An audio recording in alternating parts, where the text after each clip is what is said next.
All right, everybody, we are live again. Excuse me.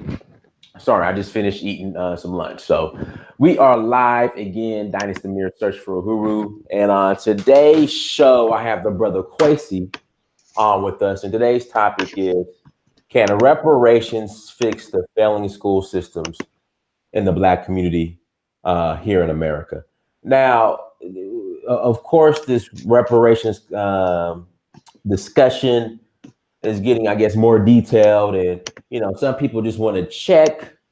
Some people, Kwesi, your button pushing, you could hear it. So some people just want to check, and then you have other people that are saying, hey, instead of the check, let's put the money towards these programs and that program and this program. And one of the things that, or one of the areas that people have been suggesting that the money be earmarked was towards the failing school systems, in the Black community.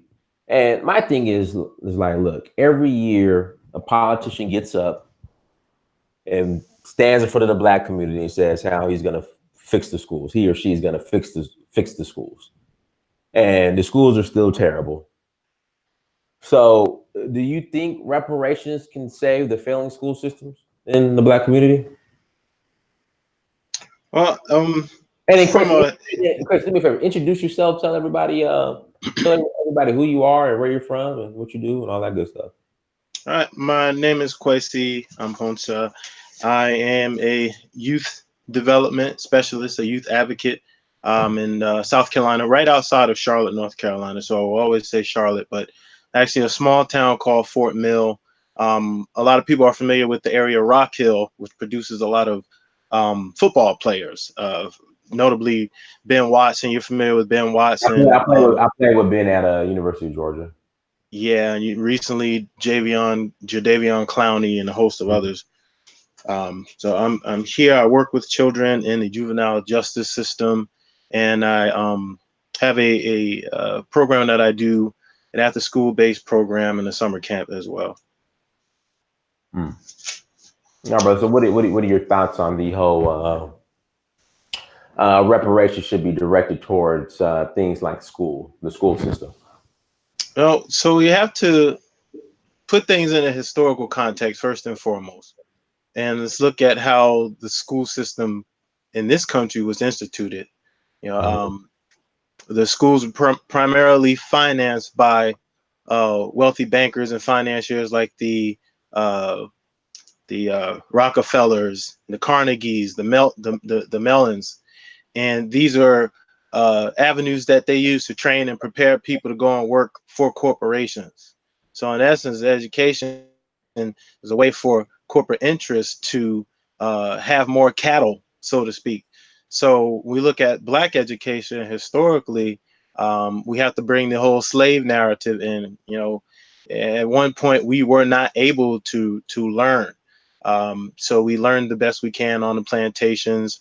Um, Fast forward after slavery, actually during slavery, because we have plenty of Black scholars um, who were in the North and in the Midwest who were working, who had advanced degrees in medicine and in education and science, while slavery was still actually intact. So we look at the uh, post-slavery Reconstruction era, where Black people pretty much created their own schools.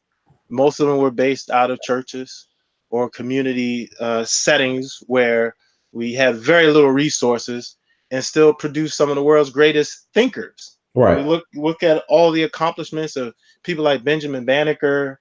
George Uh, Washington Carver, Washington, Frederick Douglass.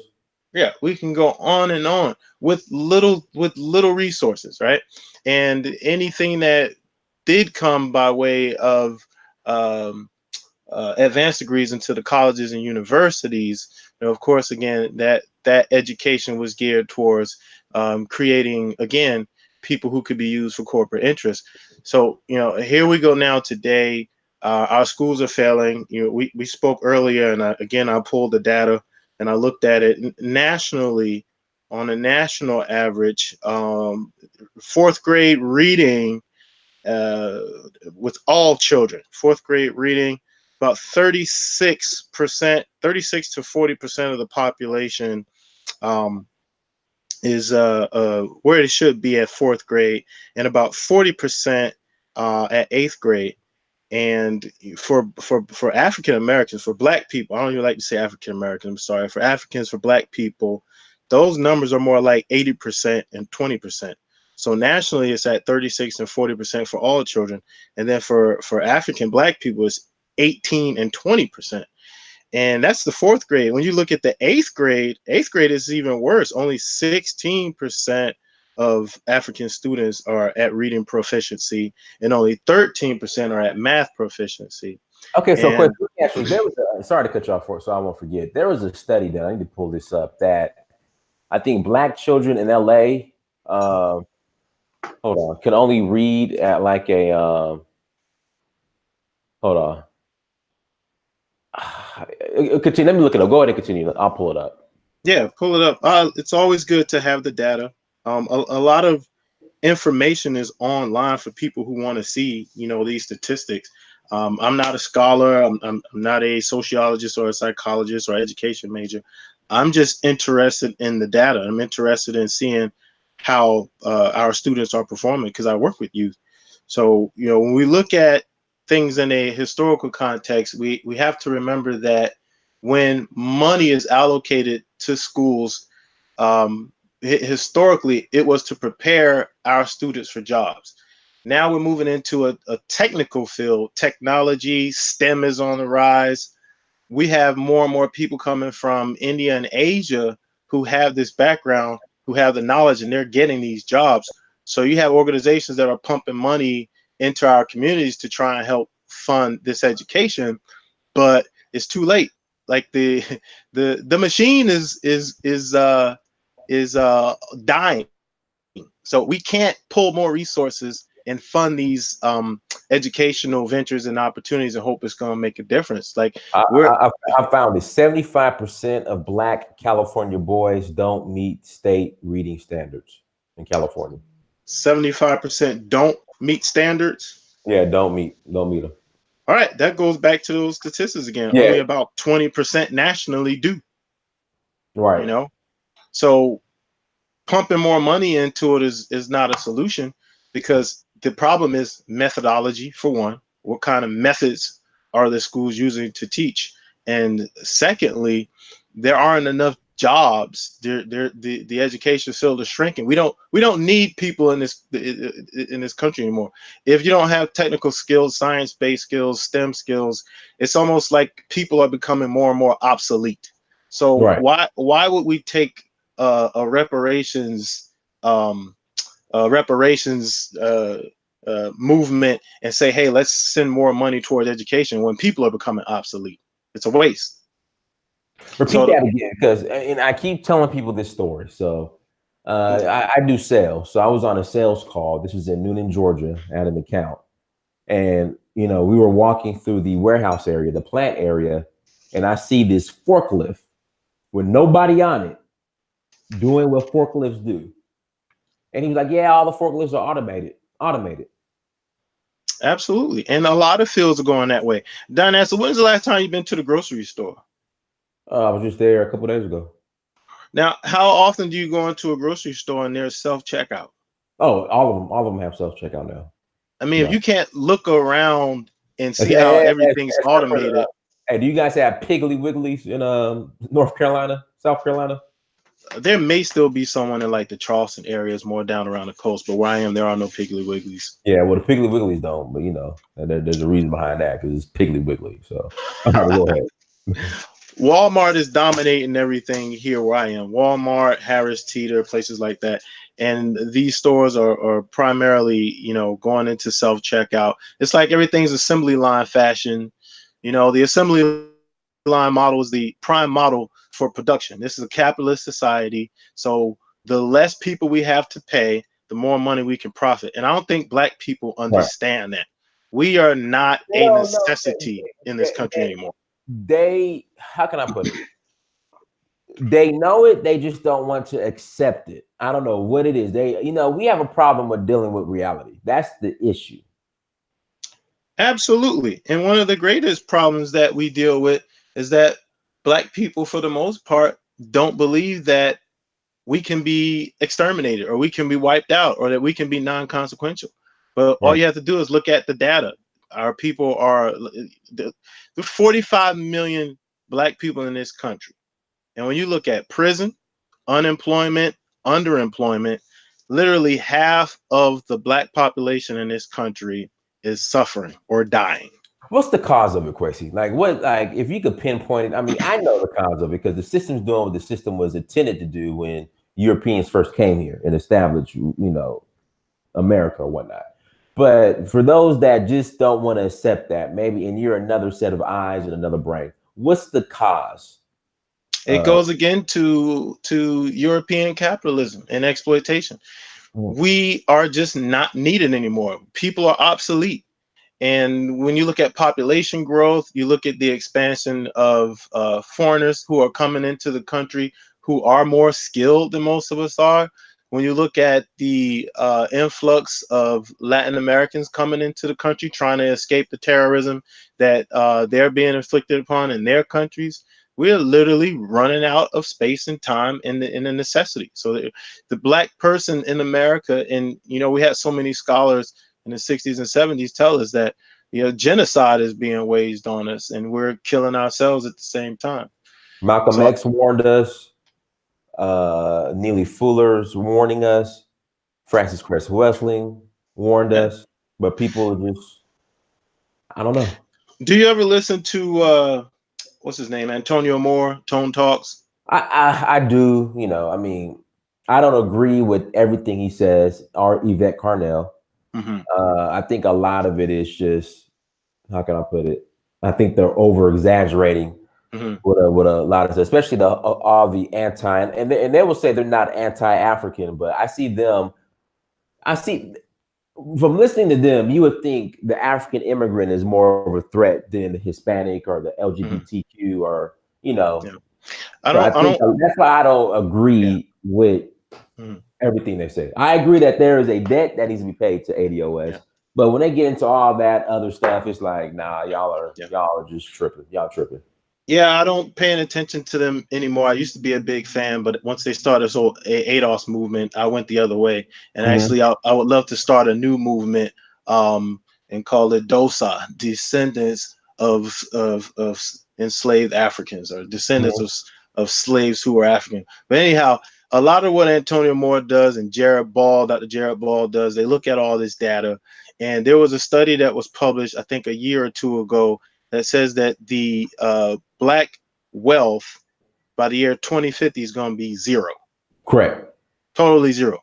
Now, when we look at these studies, there's science that's applied to it, right? Just like as if you're dissecting an animal or you're trying to calculate patterns in the ocean or what have you. So science is applied to these statistics to figure out where we are now and where we're going to be.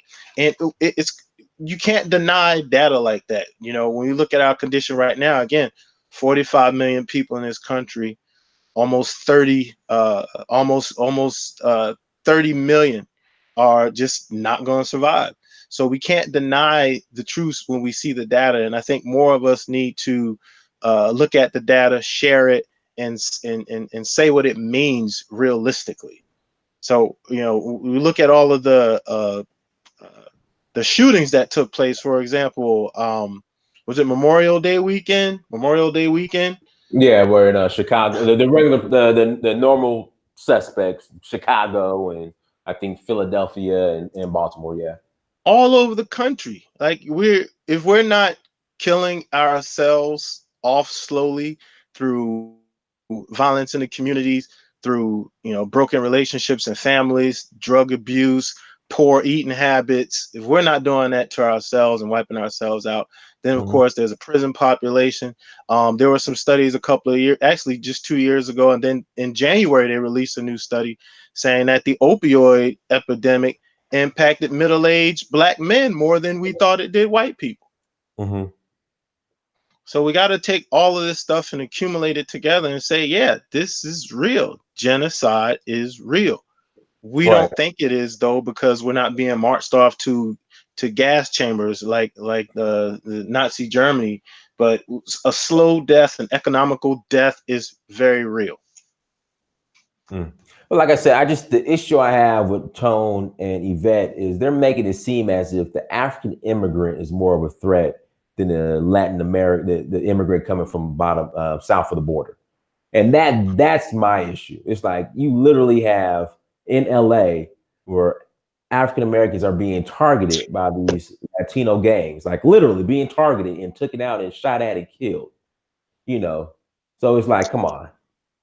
Well, when we look at, immigrants coming to this country and the tech field, people aren't walking across the border and going to work at IBM or going to work at Microsoft or Facebook or Google. Who's coming in here getting these jobs? Primarily Indians and Asians. Whenever you call a customer service line, you don't have Alejandro answering the phone, do you? No. It's usually someone From who's India or the Philippines. yeah, you don't have Nigerians answering the phone at these IT and IT companies. Anytime you have a problem with your cell phone or a problem with your cable or even electronic car parts, you call these IT departments and these service departments. There aren't any Congolese people answering the phone. There aren't any Jamaicans answering the phone. No Ghanaians answering the phone trying to help you navigate your software issues. It's Indians and Asians for the most part. Mm. And we're not taking advantage of advanced mathematical skills. We're not taking advantage of advanced STEM training. So our Black leadership isn't promoting mastery and education enough. So what can we expect, like realistically? Like you just gotta just point blank be just really stupid to have high expectations for our people when, number one, we don't have adequate Black leadership, and we don't have a political party or a political power that is pointing out the contradictions in this society and trying to move forward. Mm. Now, I want to read something to you real quick. Hold on one second. Since we're speaking on Black politicians, so I gotta pull it up real quick. And I'm gonna send brother Mufasa, Tory Robinson, a link too, because I know he had a couple questions he wanted to ask you, especially in regards to the wealth. How did they compile the data for the in regards to the wealth, or the as far as the Black collective, the wealth is going to be $0 come 2053? Like where does that data come from? The data primarily looks at trends on wealth acquisition. And when we talk about wealth acquisition, we're talking about ownership of property, and we're talking about liquid income, and we're talking about mortgage values, cars that we own, these salaries or income that we're making. And I don't have the data in front of me, but when you're looking at a population, like I believe it's about 1 to 3% of the Black wealth owns about 80 to 90% of all Black wealth. So you have people like Jay-Z, Beyonce, Oprah Winfrey, um, uh, Garrett Allen. These people own 80 to 90% of all the Black wealth in the country. So that means all of the assets, all of the property, all these things are owned by a very small percentage of the population, and we have more poor, working class, and unemployed people in the country than we do anything else. And as we continue to have the birth rates pretty stable as they are, each household having 1 to 2 children, and in some instances 2 to 3 children, we are reproducing poverty. And I ask people, when we look at real estate, right? This last 10 years, real estate has been a big thing. Black people telling you to get into real estate, learn how to sell real estate. What are your thoughts on buying back the block and getting to real estate like you just mentioned? How are you going to buy back the block when we never owned the block? You're saying buy it back. We never owned it. We never had a legitimate share of it. So let's look at real estate and property ownership. I'm 40 years old. Mm-hmm. I have 2 sets of grandparents that I had the opportunity to meet. Actually, great grandparents. how much wealth is being handed down. I can look at both sides of my family. On one side of my family, there's a house that was built in 1908 that the family still owns. You know how much that house is worth? How much? 400 some odd dollars. So my great grandparents handed down a house and some land that's worth a little over $400. All right, that's that one side of the family. On the other side of the family, Now nobody. the argument would be at least you guys have a house to live in that's owned free and clear, just in case something was to happen, and the land on it. Okay, so now the house is uninhabitable. Okay, all right. It's just the house that sits on 2 acres of land. We own that property, right? Mm-hmm. Now how many people do you know who are over 35 who can Right. honestly say their grandparents left them a home None. or some investment? Nothing. I for the most part, you know, and I'll say this, I inherited. My mom's still alive, but from my family members that passed away, I've inherited for the most part dust. Now that trend reoccurs from generation to generation. Again, Now I have let me ask you this: have you now you know Bushwick Bill? Pat, you know what Bushwick Bill is, right? yeah, ghetto You know boys, he of just course. passed away.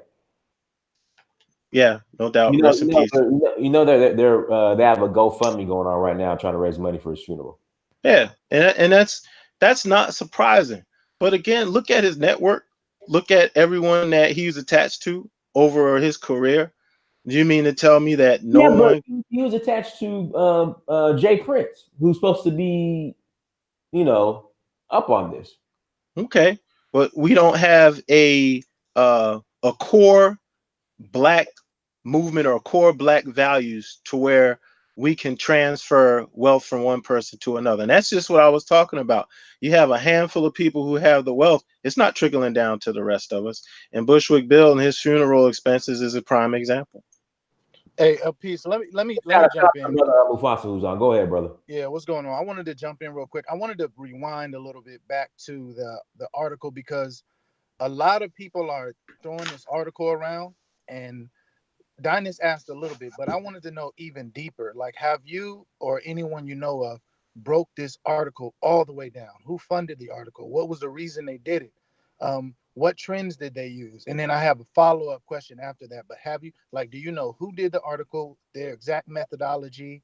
Are you aware of that, or are you just speaking in general terms of how these type of studies are done? And that goes back again to the point that I made. You know, put the article aside. Let's look at our real people. Look at real who we have in our circles. And I can use myself for example. I can take 20 of my friends that I grew up with, 20 families that I know personally, and I can use this as a baseline for statistics right here for a personal study. I take 20 families that I know personally and I see how many of their grandparents left them any wealth. It's zero. Now you can take and you can multiply that by the people that you know and have them do the same thing. And we're coming up with zero wealth being handed down. And now if I look at myself, and I was going here just a moment ago, I have my wife and 3 children. We have a home and 2 cars.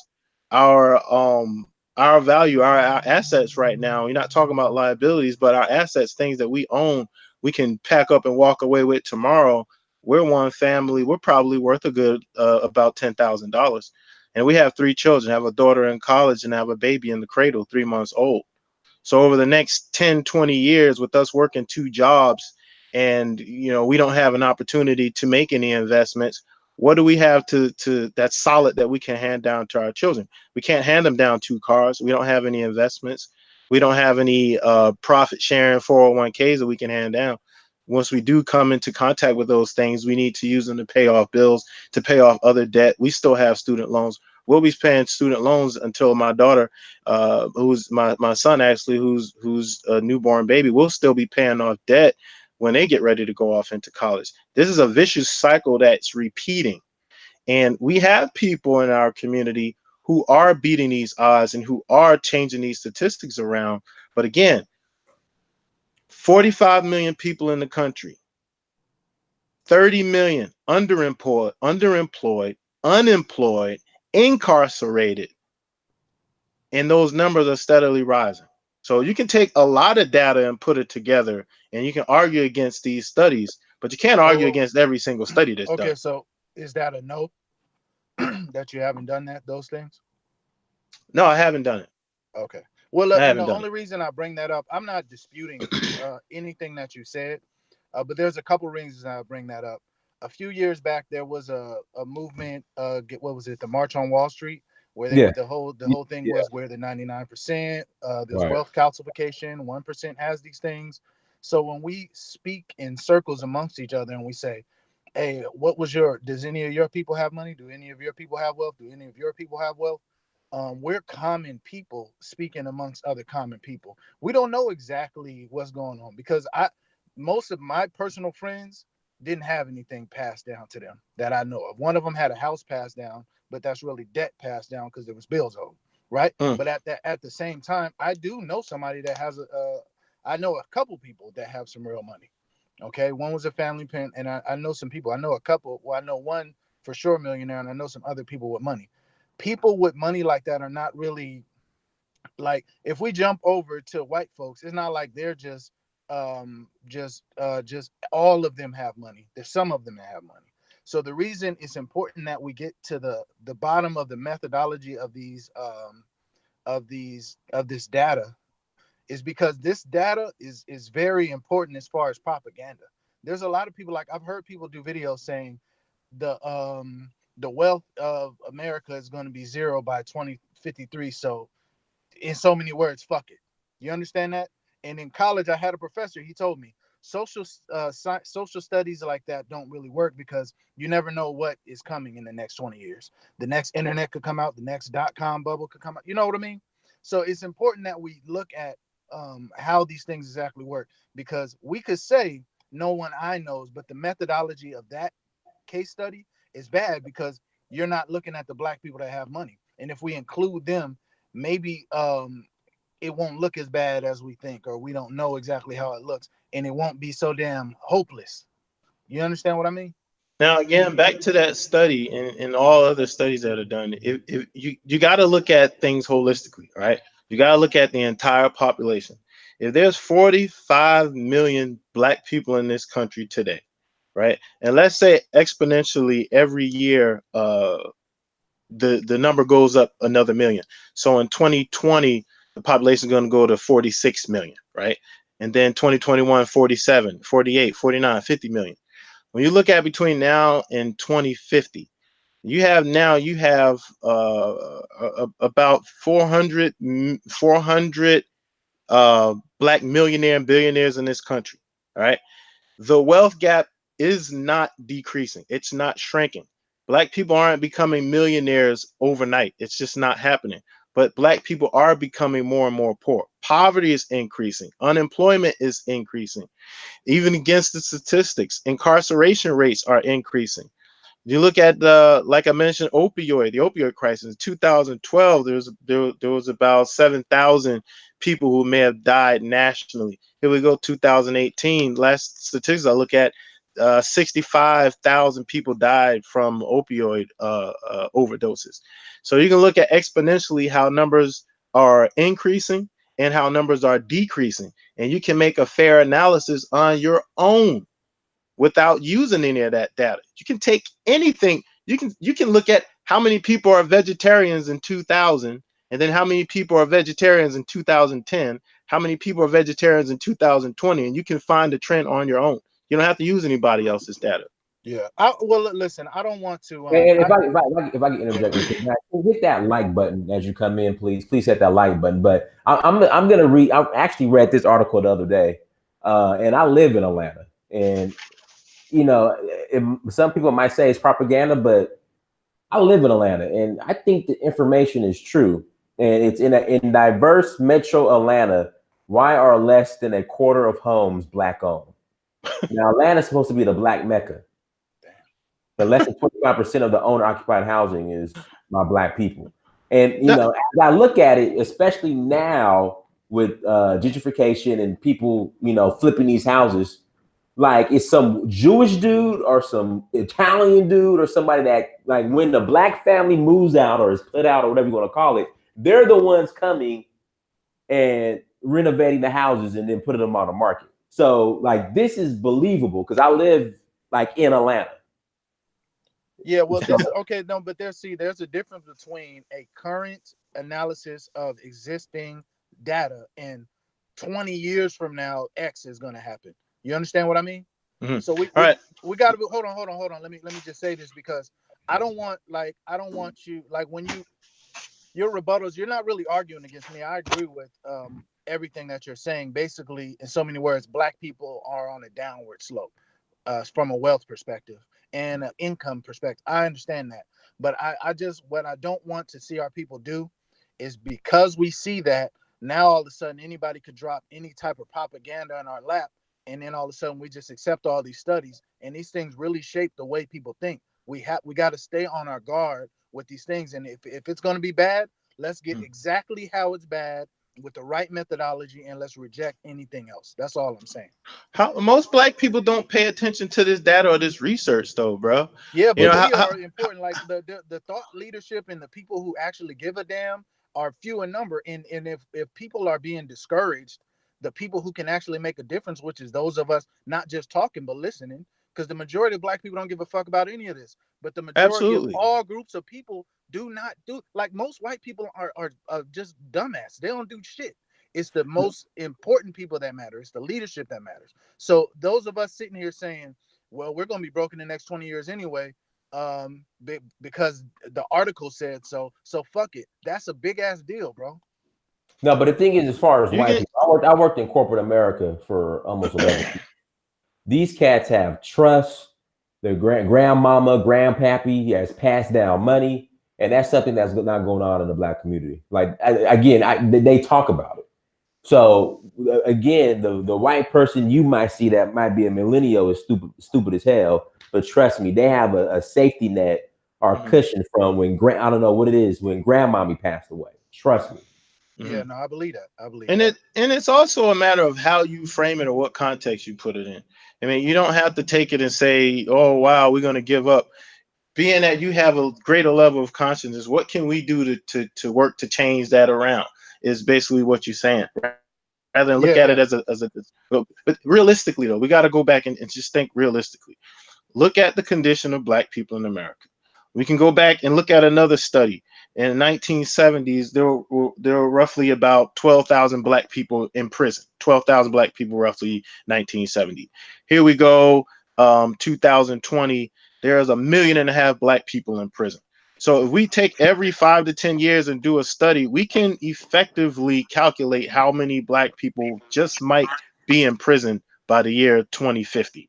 The problem is that we don't have anyone with the core values, the core movement strategically to stop it.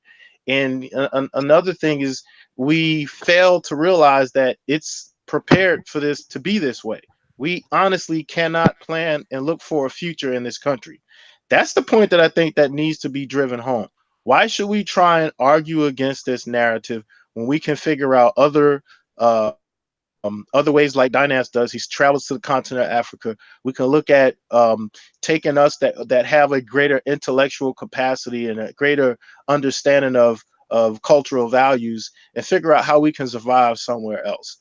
This country is going to eat us alive, literally, just like it has been doing. There's no defense against it. There's no strategy against it. There's no help that's coming, and black people really do not realize that that is what the end game is. Let me ask you this: why are black people just refusing to accept what you just said? I just don't understand. Like I just watched yesterday. I watched I finished the Khalif Broward. What was the brother's name in New Khalif York? Browder, yeah, I watched his documentary, and that hurts. then I watched 16 Shots, the Laquan McDonald documentary, and it's just like you know, it's not. And the thing is, you have so-called educated black people that think this is a Democratic Republican issue. Then when you study it, like the major players who were involved in Laquan McDonald, his cover up, and with Khalif Bauer, were all black. A lot of them were black, and they were all Democrats. You know, and it's like, okay, it's not a Democrat Republican issue. It's an issue in which the system is doing what the system was designed to do. So, Yeah. you know, Well, what's the exit strategy? And then it's like, no, we're gonna fight, we're gonna vote for Joe well, Biden instead of let me Donald Trump. It's like, come on, bro. But go ahead, Mustafa. yeah, also, but okay, so I agree with you. First of all, I'm BAIO, so I believe that we need land of our own that we can tie ourselves to and operate from a home base outside of America. That's what we're gonna eventually need. But let me just play devil's advocate, because I know what people are gonna say. They're gonna say, 48 million of us can't move to Africa. Like, what would your response be to that? There's enough room for 48 million people in Africa. And not saying all 48 have to move. It's just at the end of the day, ADOS, the Captain Black American, as Holub says, they are not. I mean, that's what, and he's right. They are not going to be able to accomplish what they're trying to accomplish without either the backing from an African country or threatening or demanding a country of their own, of our own. Period. Yeah, You know, yeah. Let me Go ahead, let bro. me let me say this real quick, and sorry to cut you off. First and foremost, let's look at reparations in a historical context, right? Let's put reparations in a historical context. The only people who have ever gained any reparations from World War One up to today were those people who have nations of their own. All right, Jews, Japanese, for the most part, received some form of payment. In South Africa, they received some form of repayment from Britain, but it wasn't necessarily to the extent that it gave them any type of independence or sovereignty. And we can't even talk about Jews without being out. I don't want your channel to get shut down because we mentioned Jews, but I'm just saying, Jewish people have Israel. They have a nation with nuclear weapons. Anytime they are violated, the entire world comes to their defense. There's not a single country, city, state, president, dictator, leader anywhere on this globe that ever comes to the defense of Black people in America. We have Julius Malema in South Africa, who is probably one of the greatest current images of what Pan-African is. And ironically, in this very same year, you have them fighting for expropriation of land, and you have a segment of the Black population here fighting for reparations. There is no possibility that this entire European world, from continent to continent, is going to concede with all of the death and destruction that they've enforced on this planet. If reparations were granted on one part of the planet to Black people, everywhere on this entire globe, France, Italy, Belgium, look at the 14 countries that were involved with the Berlin Conference. Each of them carved out their slices of Africa. You mean to tell me that these white people are going to concede all at once and say, well, they gave them something in America, I guess we need to do the same here in Holland and in Belgium and in France and in Italy and in Germany and in the UK? No, it's never going to happen. It's not realistic.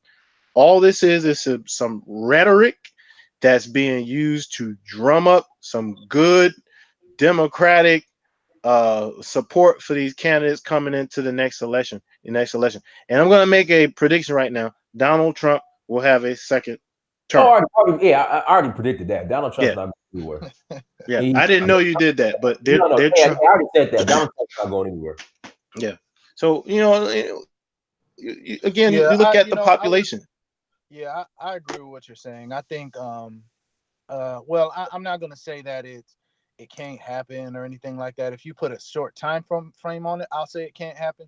But my thing is, I mean, if the Captain Black Americans want to fight for reparations, yeah, I'm all for it, because trust me, if whatever. they win and get a check, I want my check. That's why I support that part. Like, I don't. Yeah, I can't. But see, because what's happening, there's some collateral damage. But what's happening with the ADOS thing is we're developing a little bit more political knowledge and maturity, and you know what I mean. People are kind of learning to advocate for themselves, and then they'll go for this one more big push, and then it's just going to drive more people into our hands when they come to the realization that you just stated. Now, you know what I mean? let me ask you both: which one has more value, reparations or restorative justice? Explain restorative justice. Like, what do you mean? Restorative justice is a good example. Is how after the war was over with, they rounded up Nazis and started to hang their asses, right? Who did? Oh, the Jews didn't do it, but at Auschwitz, they the Nuremberg trials, they put a lot of Oh, these Jews on trial, and they okay. ended up being executed and some sent to prison for their roles in the Nazi exterminations of Jewish people. So there is restorative justice, right? There is empowerment. An entire nation was created, Israel, right, as a recourse to the suffering that these people endured. Now, Black Americans, for the most part, do not have a desire to leave daddy's house or to have anything independent of daddy. And I said this the other day, asking for reparations is like a snotty nosed kid going into the living room, beating on his chest, saying, I clean my room, I I want clean the bathroom. I want the remote. Yeah. I want to stay out past 10 o'clock tonight. Parents gonna look at him and say, get your ass back in your room. And that's the situation that they have us in. Even if they did say, okay, let's give every Black person in this country a check, $20,000. Is that restorative justice? No. Let's give everybody $1 million. So wait a It's minute. just When you're not saying restorative, possible. are you saying restorative justice is about like retribution against the people who committed Retribution. crimes? Yeah. Retribution. But Retribution. against who though? Most people Exactly. Yeah, those people have done that stuff. They're dead. No, yeah. not the people. The people aren't dead. The institutions that they created Who are are still still here. alive. You're So right. forget the people. The people who founded this country, they didn't care about being here long. They cared about building a legacy. They cared about creating a nation where they knew white people were going to thrive forever. That's why So they you put their saying faces on Mount Rushmore. America needs to be ended? Is that basically what you're saying? I didn't say that, and I'm not going to say that. Again, we're on Brother Huru's channel. We don't want to say anything crazy to get the brother shut down. But what I'm saying is that these corporate entities who are still here reaping the profits of slavery and genocide on not just Black people, but the indigenous Indians who were here, and no, they were not Black. All of them were not Black, and no, we are not the descendants of any damn Indians. Oh, The hold on. I am a copper colored mole. I am a copper colored mole from Turtle Island. I am from Turtle Island, Kwesi. I am a copper colored indigenous Choctaw chicken saw mole bro, from let Turtle Island. Fried chicken sauce. I this am. a I'm a whole chicken nother saw. conversation, right? Whole nother conversation. But let me tell you a story real quick. I'm not gonna take too much time on it. No, My take your time. my grandmother's fair skin, right? High yellow, high cheekbones, long, wavy black hair. All of her sisters look like that. Her brothers curly hair. Everybody's light skin. For all of our lives, generation after generation, we were told we had Indian in the family, right? Right. They're Yeah. they're originally from North Carolina, where there is a part of North Carolina where there is a considerable Indian population that still exists today. They have their reservations and whatnot. One of my great aunts died, and the family photo album that she had was handed down. Guess what was in that family photo album? White people. Great great great grandfather Alfred Woodard, an Irish man. Mm-hmm. That's our great great great great grandfather. He fathered 96 children. Wow. He was not a slave master. He was an overseer, and his job was to breed slaves. And that's what he did. That's where we get the light skin and the wavy hair from. And after that, we were able to dismiss this whole notion that we have Indian in our family.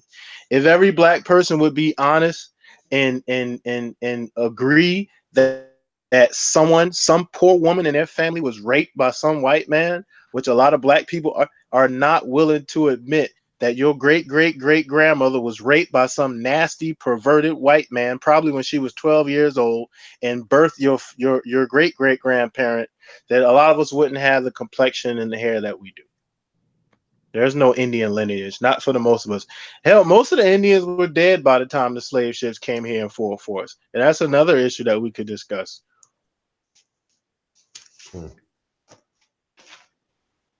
Hmm.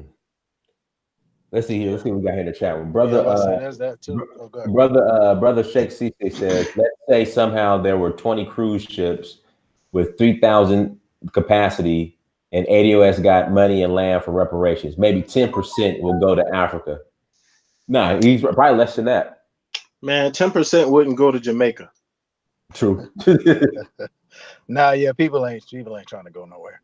You know, I think the basically in the end of the day, it comes down to power and Yes. whatever these studies and all these different things say, they could say a million things. It all kind of depends on something, but it doesn't depend on us because the position we're in, we're not really in control of our own destiny right now.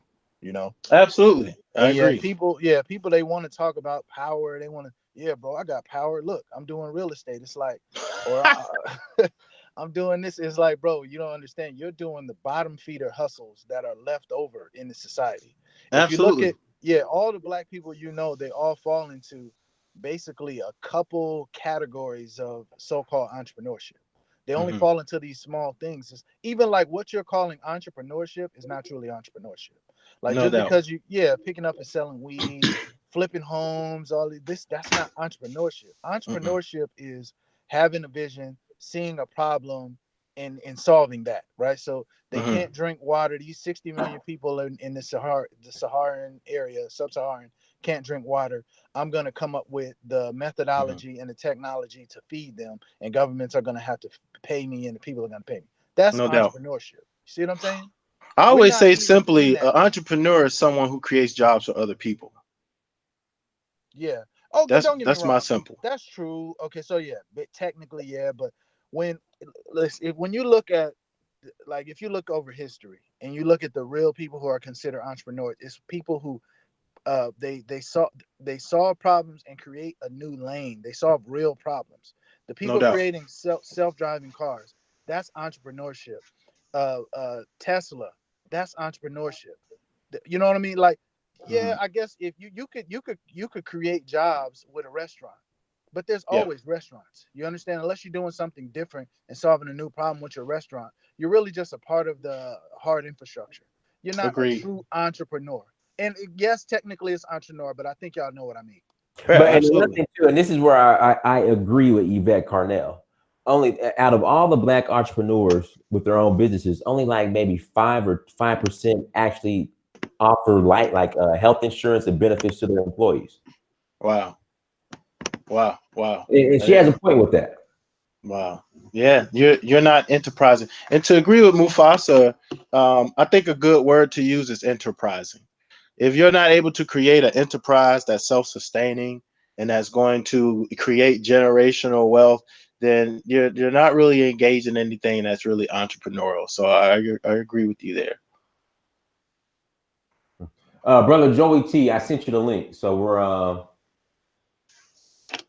you can hop on Joey's ADOS so I could keep this balance, So Joey, waiting for you to come on. And shout out to Afro Recon Emporium as well.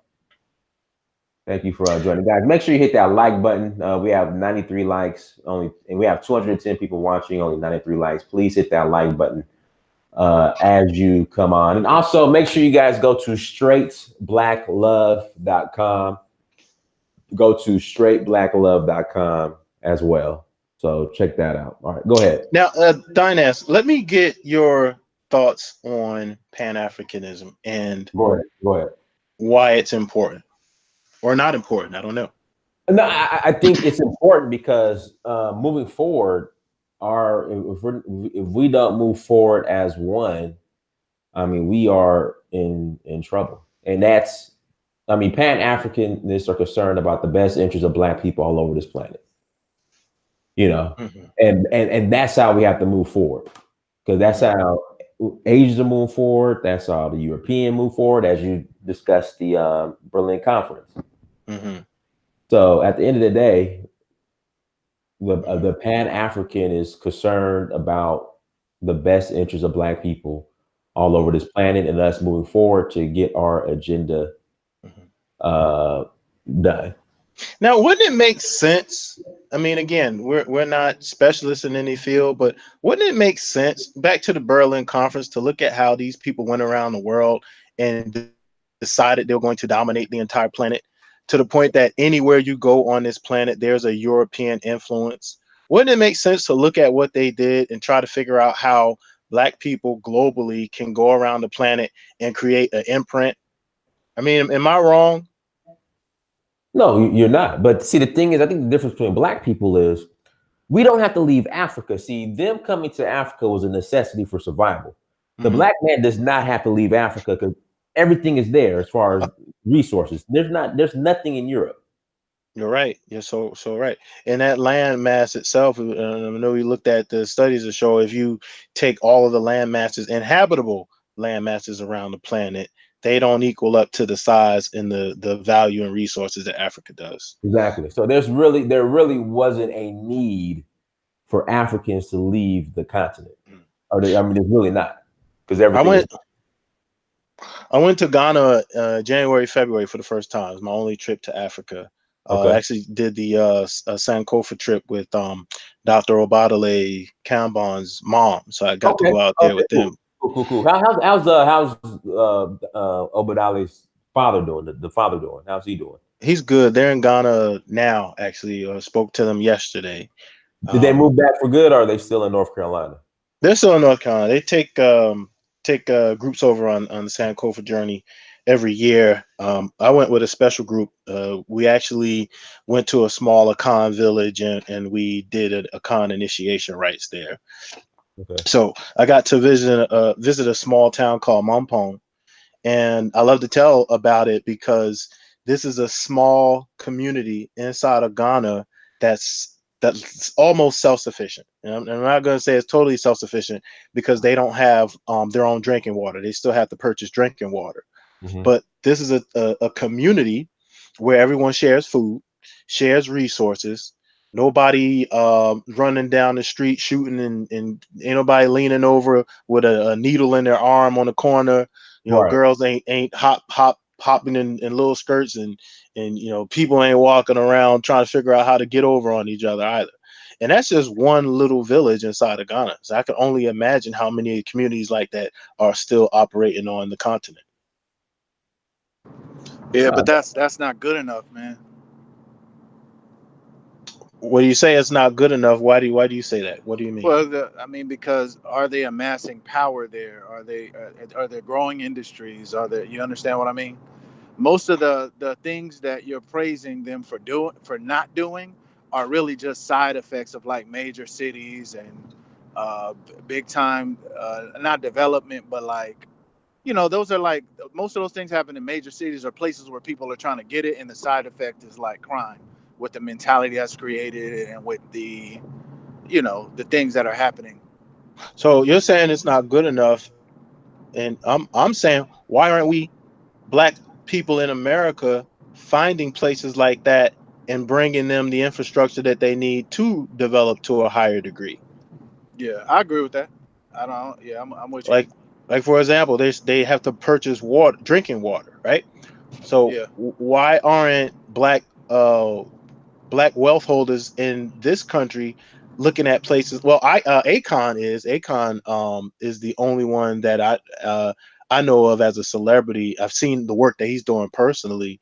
um why aren't we why don't we have a movement that is working toward, on a large scale, developing opportunities in Africa like that? That's the question that I would ask. Not why aren't they doing as much as they could, or it's not good enough. I actually send money. I send money regularly. If it's $20 a month, I'll send over there, because I know it's a contribution towards something that's sustainable. I think number one, there are Black Americans who are doing work in Africa, but everyone is doing their own thing. You Mhm. know, so I think if they were just to come together, the ones that are who doing work over there come together and focus their resources, I really think we can get more done. But it's just all these little individual fringe groups who are, you know, doing charity work in Africa. You know, building a school here, building a well over here. You know. Mhm. That's why I personally advocate for the BAIO, Black African Infrastructure Organization. I think it's a good thing that we can use to build like minds. And then again, Dr. Obadale has a bb2me.com. Mm-hmm. These are places and spaces where like-minded people can get together and figure out how they can work together. So we dispel the whole notion of we can't save all Black people or everybody ain't gonna go. We we don't need everybody to go. Everybody's not going to stop wearing Gucci, and everybody's not going to stop buying Mercedes Benzes. But for those individuals who want to advance culturally along a Afrocentric paradigm, then we have to continue to have conversations like we're doing right now and expand our vision to have a real Pan-African destiny. Right. Right. Yeah, because I thought your question was a rhetorical question because yeah, it's obviously it's organization is the reason why we're not doing these things. I mean, organization, and then we just lack a vision. We need, like Malcolm X told us back in the '60s, black nationalism is what's going to solve our problems. As long as our people don't have a nationalistic mindset, we're never gonna fix any group issues because black people don't think in terms of groups, and as long as Mhm. we don't think in terms of groups, um, nothing's gonna be solved. And like I said, Mhm. we lack nationalism across the entire African family. Like Yeah. I can go to a lot of these countries in Africa. I can talk to people in the Caribbean, or Haiti, or whatever, and they'll complain about their leaders. But Mhm. when you ask them what they want to do, their entire plan is to move to America or move to France or move to Mhm. Canada. You You have see a what I mean? point. Yeah. So it's like, bro, what do you think? If you thinking like that, what do you think they're thinking? And then if Yeah. you're thinking like that, you're not going to put the proper pressure on them. So they're just a reflection of you. Until we have Mhm. nationalism and Pan Africanism as an Mhm. extended form of nationalism, and that's why that kind of shit don't happen enough. Yeah. I would say a national. I'm gonna how to frame this the right way. I would say we need uh, a national Pan African movement. I don't think that nationalism itself is the key, but moreover, to have a nationalist ideology rooted in Pan Africanism. So, for example, if we had a nationalist representative at this reparations hearing, for example, Atos, for example, no matter how much we disagree with Atos, they are literally forming a nationalist movement. That's exactly what they're doing. We need a pan African nationalist movement that can go to Capitol Hill and argue for pan Africanism. And that's the only way that we will achieve the things that we need to achieve as pan Africanists. Yeah, I mean, I think we're saying the same thing. I don't know I think we're getting lost in semantics because I didn't really find anything different with like your clarification. I didn't see anything different. I'm just saying Mm-hmm. we need to think in terms of we're black people, we're on this team, and everybody else is on another team. Mm-hmm. ADOS is doing that, but what they're doing is, they're separating themselves from Africans, and I understand that. Mm-hmm. But I don't think we need to separate ourselves from Africans because if we look a few steps further down the line, we'll see that it's advantageous and it might be like our only way Mm-hmm. as African diaspora and the African continent comparatively are in the weakest position of all people. So it will make Mm-hmm. more sense for us to come together. But that doesn't mean though. But at the same time, the ADOS thing kind of has to happen a little bit because black people can't. We have to stand up for ourselves a little bit more in order for anything to work. So we can't go to people in a weak state, just accepting anything, not requiring anything from anyone, and then say, "Hey, let's team up." Nobody's ever going to respect us like that. So I Mm-hmm. think we'll learn from the mistakes of what they're doing, the ADOS movement, and kind of the anti-African positioning. We're gonna have to learn. They're gonna have to learn from that because I don't agree with that. But Absolutely. yeah, at the same time, there's a positive in there too. But go, I'm gonna Agreed. let the ADOS guy go. And we got Joey T who just hopped on. Joey T is pro Gentleman ADOS. is in the building. What's up, y'all? Go ahead, Joey. Hey, so I'm gonna be honest. I checked in the middle of this, and I'm pretty much going off of everything based on the title about the school system.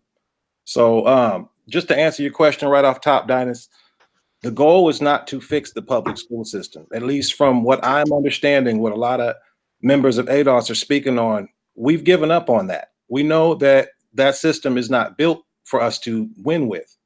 The move would more so be to take advantage of the new rules, which are the charter schools. You can start your own charter schools. You can teach whatever you want to teach in these charter schools. You can also set up a network of charter schools. Now, if you want to talk about higher education, your problem isn't really with the higher education system. It's the fact that once you get the degree as a Black person, nobody will hire you because you don't have any Black businesses, and your Black businesses are not properly funded. You do not have capital to take on lots of employees in your average Black business. Most Black businesses have one employee, and that's the owner. So that's what the real issue is that we don't have. And just to clarify, I know I'm about to go into my we don't have any money spiel, but I want to clarify something real quick. I know that there are African Americans who have money. We had a billionaire pay off everybody's student loans not too long ago. We understand that there are African Americans that have money. Our issue is that we are economically very flat. There are only a few African Americans that have a great deal of money, and you're not going to be able to save everybody if a majority of people are broke and you're put in the position to have to save everybody with your money. That is what ADOS is speaking on with regards to the situation with our money, our finances in America. Now, I heard just before I got in, the old tried and true ADOS wants to separate from Africans. Now, I'll be honest. I have heard some people who claim ADOS say some derogatory things towards Africans, say some derogatory things towards the idea of Pan-Africanism. However, the idea that we think that we are not genetically African or not African from a phenotype stance is laughable. The argument is we do not have citizenship and or access or any tangibles from Africa. If we did, that would be very advantageous to us and we could both build, but we do not. So therefore, the only route we got is to go get the money from the government who owes us. Now I'm gonna cede the floor to anybody else who wants to, Okay, well, all right. Well, there's two things.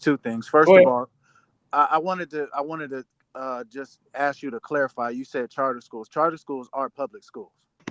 Absolutely. So correct. Can you clarify that? You said you didn't want public school system, but you said charter schools.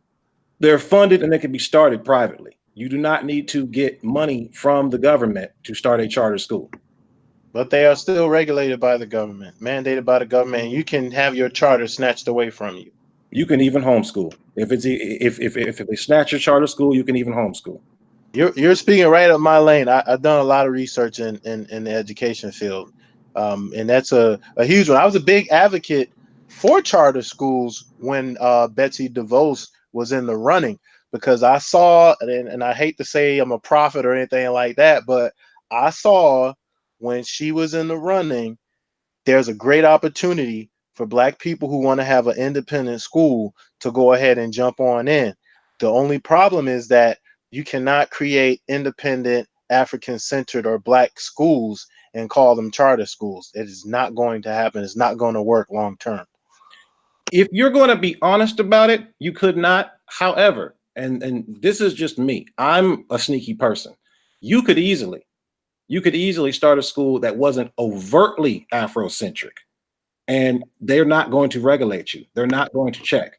Now, if you come out with a Dr. Umar level of a school that's very overtly pro-Black, yeah, that's going to raise some eyebrows with them. But you could definitely fly under the radar and teach your students everything we wanted to teach them and go under the radar.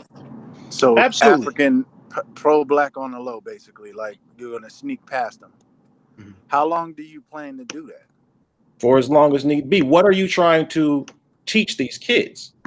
That's the difference. What is the end goal? I like to work from. I'm asking you though, because you said that you giving up on the public school system. I would focus mainly on STEM. To be honest with you, I feel like the whole learning structure, the whole learning apparatus needs to be restructured. So Oh, you agree with the somebody, American hold education on. system? Somebody in the chat room just brought up a great point. They have the Marcus Garvey Academy in LA. I forgot Okay. about it. Dude. No, there are several. The problem with and actually Mukasa That's private. Ma'at, Marcus, Mukasa Ma'at actually. I don't think Marcus Garvey's a private school. I don't think it is. Now there are several African-centered charter schools in the country. There's several of them that do really good. The problem is, what are they going to do if 80% of their funding comes from the enemy? That's the problem. You can do it, but what are you going to do when the majority of your funding gets pulled away? That's the only problem that I have, and it took me a while to understand that. Someone had to break that down to me myself. I have a 501c, a nonprofit organization, and that was drilled into me from a very good friend. Why go nonprofit and rely on it? You can do it, but there needs to be a balance. You need to have the majority of your funding come from private sources rather than from government entities and corporations, because if they pull their funding, then that's the end of your program. The money controls you, exactly. Yeah, but black people ain't got no money, so I mean, can't Which do is why that. we're trying to get some money. Black people have enough money to run our own institutions. Again, I work for an organization now where my after school program, 95% of the families we serve are Black, and they're paying $200-300 a month for after school care. My problem is that it's hard to convince them to spend that money with a Black owned and operated institution. They'll do it with a national institution because it has a name like the YMCA or the Boys and Girls Club, but it's hard to convince the average Black person to spend the money that they do have with the independent Black institution that's going to do better for them than any of the other ones do. But to that point, also a good person to shout out is Marcus Klein. Marcus Klein has Freedom Home Academy, Freedom Home Academy, and Krumah International, and he's been running his school. He has over 100 students at the main location, and then I think 5 other schools, and these are independent Black schools that are run purely by tuition and donations. And then, as far as the Black people don't have any money, Yvette Carnell, she has to make at least $2,000 per stream, or close to at least $1,500 per stream. So I'm not buying that one. I mean, she gets $500 for that. So I say that sarcastically because I didn't want to move past the schools because Black people ain't got no money. I got a whole nother thing about that. But I Let's still talk wanted about to, that. yeah. I didn't want to move past the schools, but like on that topic, Black people definitely have, like, I don't agree with your assessment that Black people don't have money and that's why we don't have the schools and that's why we don't have whatever. I would reverse you right back to my first statement. We don't it's not the money we're missing, it's the nationalistic mindset. Most Black people, there are enough Black people that have money in America for us to do anything that we want to do. It's just the mindset of these people is usually they assimilate into the American structure and they just go along those lines. So they have a mentality of an American, just like the brother just stated a second ago. There's plenty of these parents. They'll get the money to the YMCA. They'll give the money to these other people. They'll function just like anyone else functions in the system, and they're rewarded for it. And they're going to continue to do what rewards them. If they had a mentality of a Black nationalist, they would have different aims and goals with their money. That's the way we're lacking, not the money. Well, I like how you phrase that people get rewarded for buying into a white system. That's very, very true.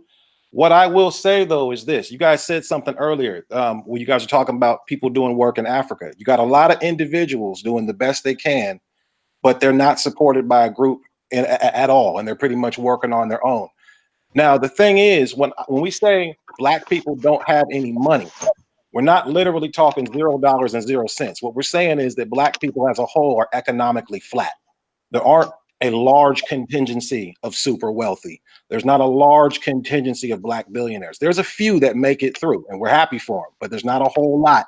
And what we do is we ask these Black people who make it to do something we don't ask white people to do. Now, when we look at these white businesses like an Amazon or like a Microsoft or like a Cisco, these businesses are often backed by the government.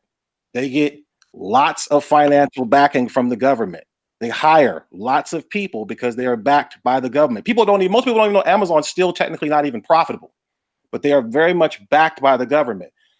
No. Amazon's in the red. Yeah, Amazon's nowhere near profitable, won't be profitable for another 20 years. Right. You know, but when you're a Black company, you are on your own. You are asking the Black community to put up money. You are asking the Black community to support. And that's something that, although noble, is only going to get you so far. You're dealing with people that got twos and fews. It's not just a bunch of people that got piles of disposable income, is what we're saying when we say Black people as a whole don't got the money. It puts us in a position business-wise to get our businesses that do halfway make it bought out, eaten up, stomped out with competition. It's very difficult to compete with no capital. Even some of the problems we're talking about right now with the educational system, you just stated, somebody can sit there and donate a bunch of money to you and you're going to have to say what they want you to say or lose your funding. We don't have people that can sit there and fund these big institutions to solve these big problems like that without getting our cut of the pie that we pay taxes on anyway. No, the problem with that view is that, you know, we have enough Black wealth. It's just not Black conscious wealth. So what I mean by that is, you know, if we take the handfuls of millionaires and billionaires that we do have and get them to, you know, snap your fingers like Thanos or whatever, and they decide, well, we're going to support Black infrastructure, then things can begin to change. The problem is that we just don't have that. For example, look at what's his name, Robert, that Smith. paid off the Robert Smith paid off the debt for the Morehouse students. He essentially just empowered the banks who own the debt. So you didn't just free all of these students from their student debt. You supported the banking industry. Now, maybe he has something to gain from that. I don't know. I don't know the brother's business. But why not, or not even ask the question why not? We understand he doesn't have the consciousness to create some form of Black infrastructure to where students don't have to rely on government grants and funding and then banking loans to pursue higher education. If we had more of a revolutionary Black ideological framework, then we could take that energy and channel it toward actually creating soft infrastructure and hard infrastructure to some degree. But we just don't have that. So when I seen the news of Robert Smith paying off all his debt, I didn't celebrate, because the first thing I thought was, okay, he just made the banks happy. So and I think we need to take that stance. We need to look at things critically. Is it really helping, or is it really helping? You know, is it hurting? Let me ask you this. Somebody in the channel brought this up. Now, as far as Blacks with money, since a lot of the money is tied to white people, are they afraid to, I guess, invest back in the Black community because of the source of their money, i.e., athletes, entertainers, etc.? The Black church. The Black church. Here's Black something church that money comes from Black people. here's one thing that here's a thought that I put out into the universe quite frequently, and I'm going to share this with you guys. When we look at Black America in particular, all right, and we look at capitalism, Black youth, and hear me out, all right, I'm going to say it 2 times. Black youth is the only natural resource that Black people in America control. Black youth is the only resource that Black people in America control. All of the natural resources in the world, for the most part, are under control by European people. But we produce our children, we have babies, right? And we give our produce, our children, off to white institutions and white organizations for their benefit, not for ours. And if we look at the last thing that we produced as a people in America, it was hip hop music. That's the very last thing that we created or produced and gave to the world. But guess who dominates it right now? No, White. Black. Yeah. Yeah, I mean, we still have some but hold on, my phone died a second ago. I wanted to make a point about the Amazon thing, because what we're not understanding, Amazon, that's a chicken or egg argument, and I think you got it backwards. The government doesn't support Amazon or these major corporations when certain institutions get so big. The government has to be in cahoots with them. You see what I'm saying? So Amazon made the government have to support them.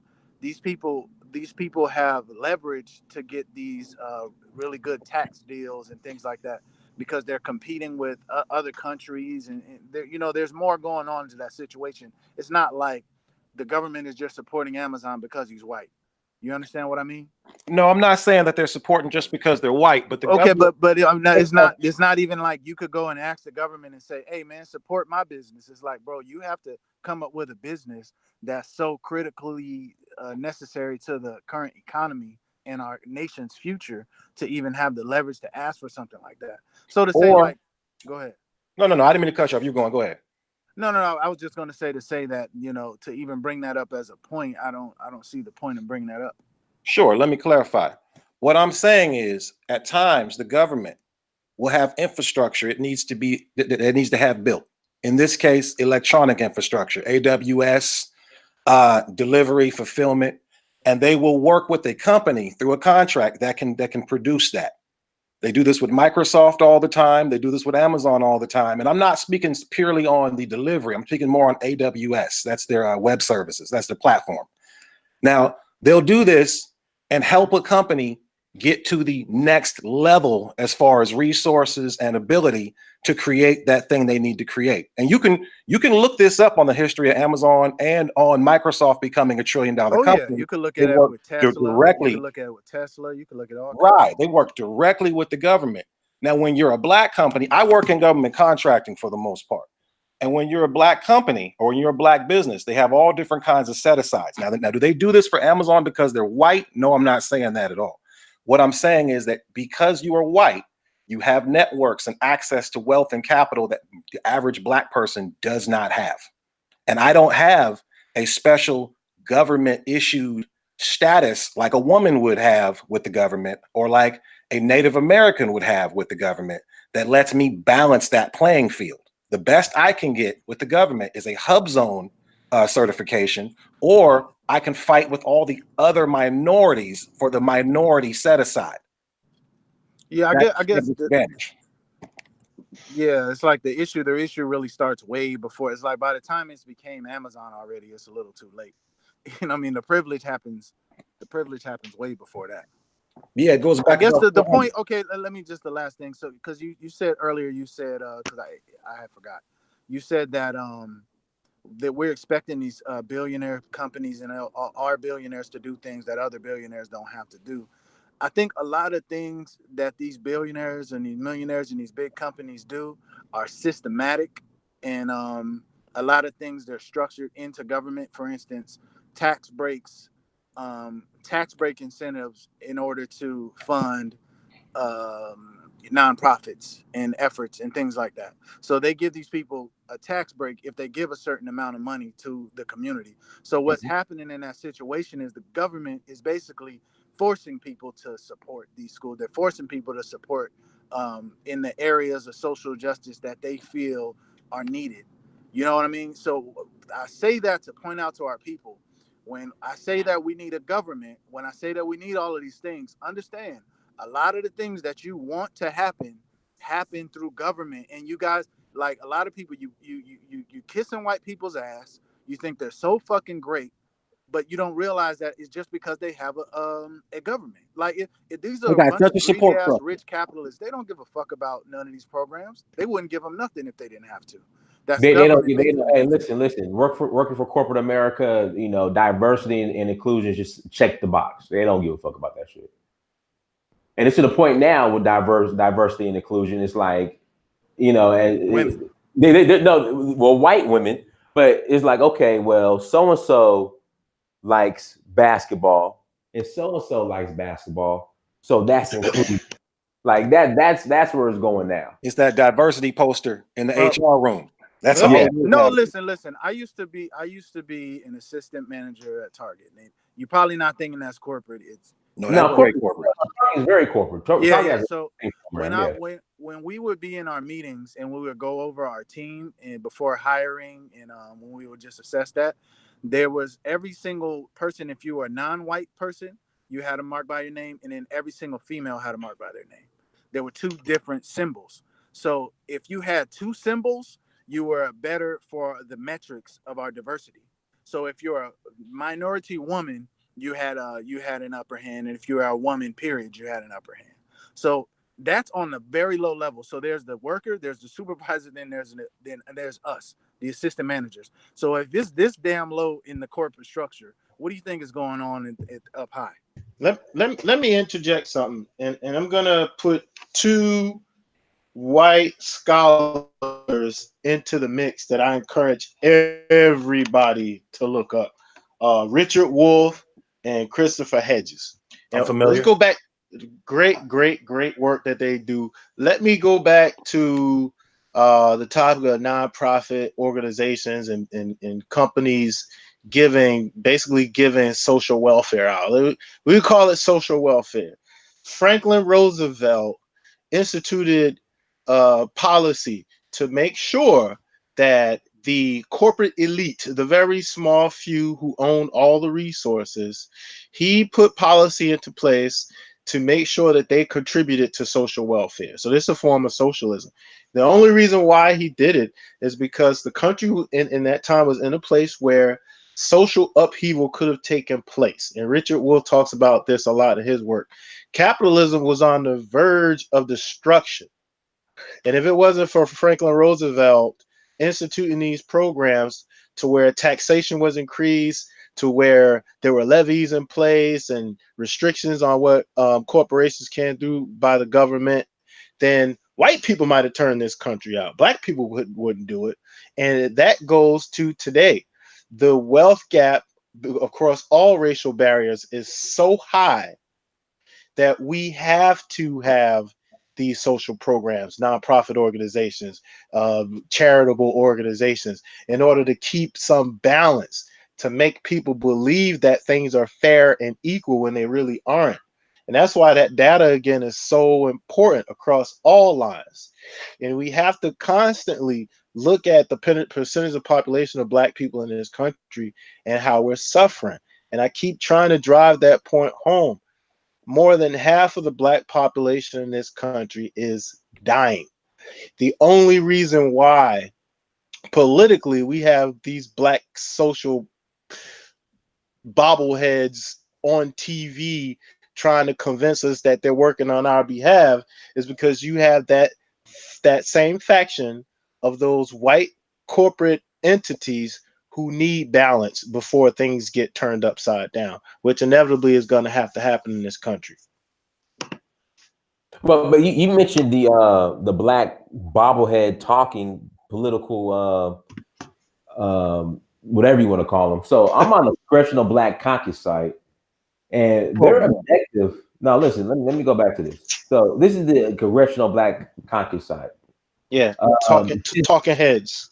Talking heads. Since its establishment in 1971, the Congressional Black Caucus, that's what I call them, has been committed to using the full constitutional power, statutory authority, and financial resources of the federal government to ensure that African Americans and other marginalized communities in the United States have the opportunity to achieve the American dream.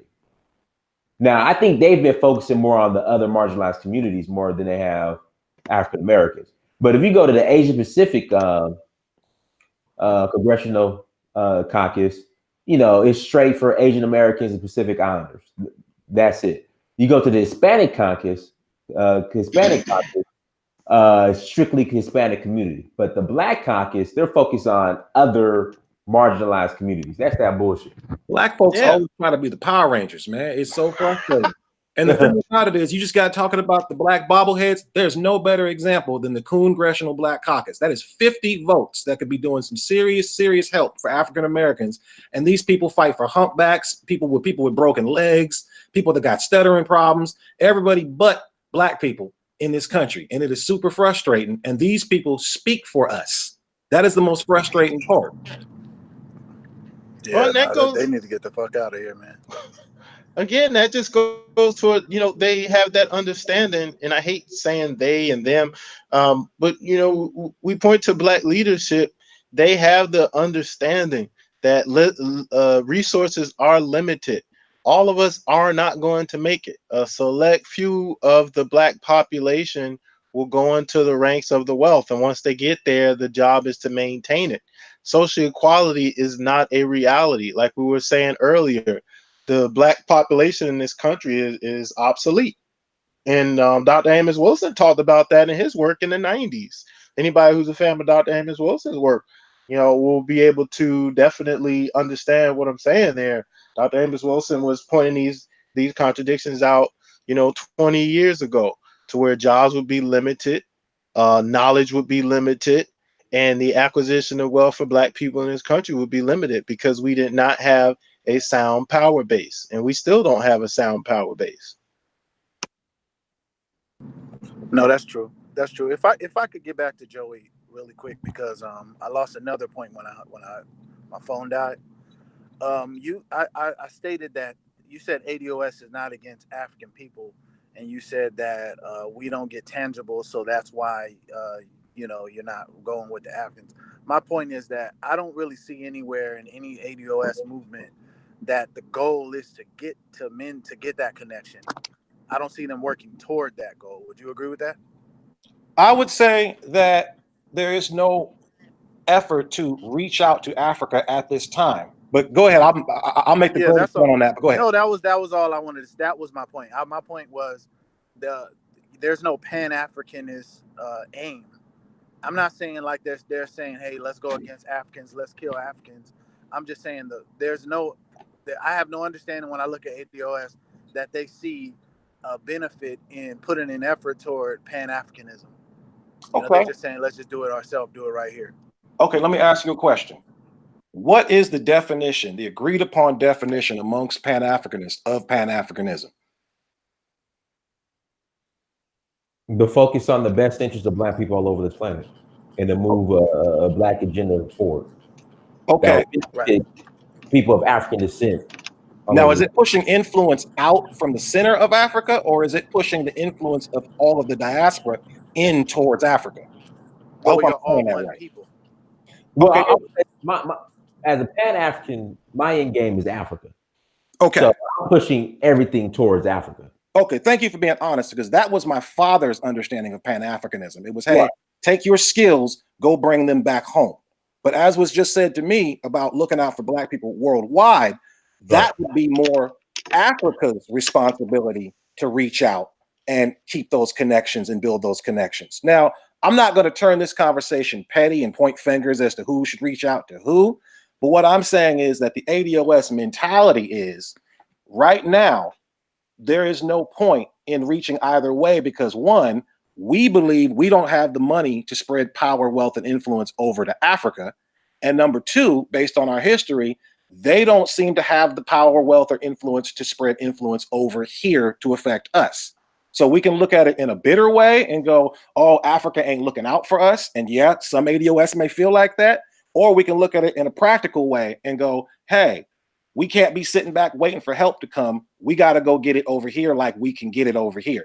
Now, whatever happens after that with our relationship with Africa, be it from, and this is going to lead me to my next question I'm going to ask you in a minute, but be it from purely going in on a business standpoint, or be it that you may be an ADOS that got some money now and you might want to relocate, that's something totally different down the line, but we got to get this money first. But I have a question for you. And I have a question for all Pan-Africanists when it comes to African Americans relocating or doing business in Africa. And I don't say this with any kind of shade in mind, but I honestly want to know, do you people in Africa and do Pan-Africanists want African Americans to give you guys business in Africa or brotherhood? And I'll clarify if you need clarification. It's both. Okay, but here's what I mean by that. I agree with you guys 100% when I hear shows that talk about all the business opportunities in Africa.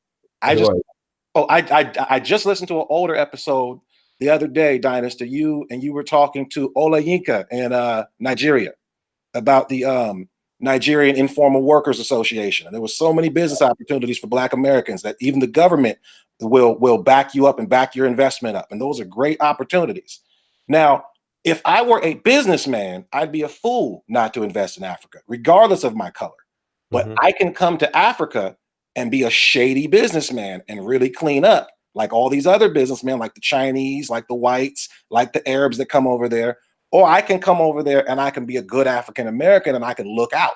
I can come in there on some brotherhood, even if I may not necessarily make the most money or even kind of take an L in some cases.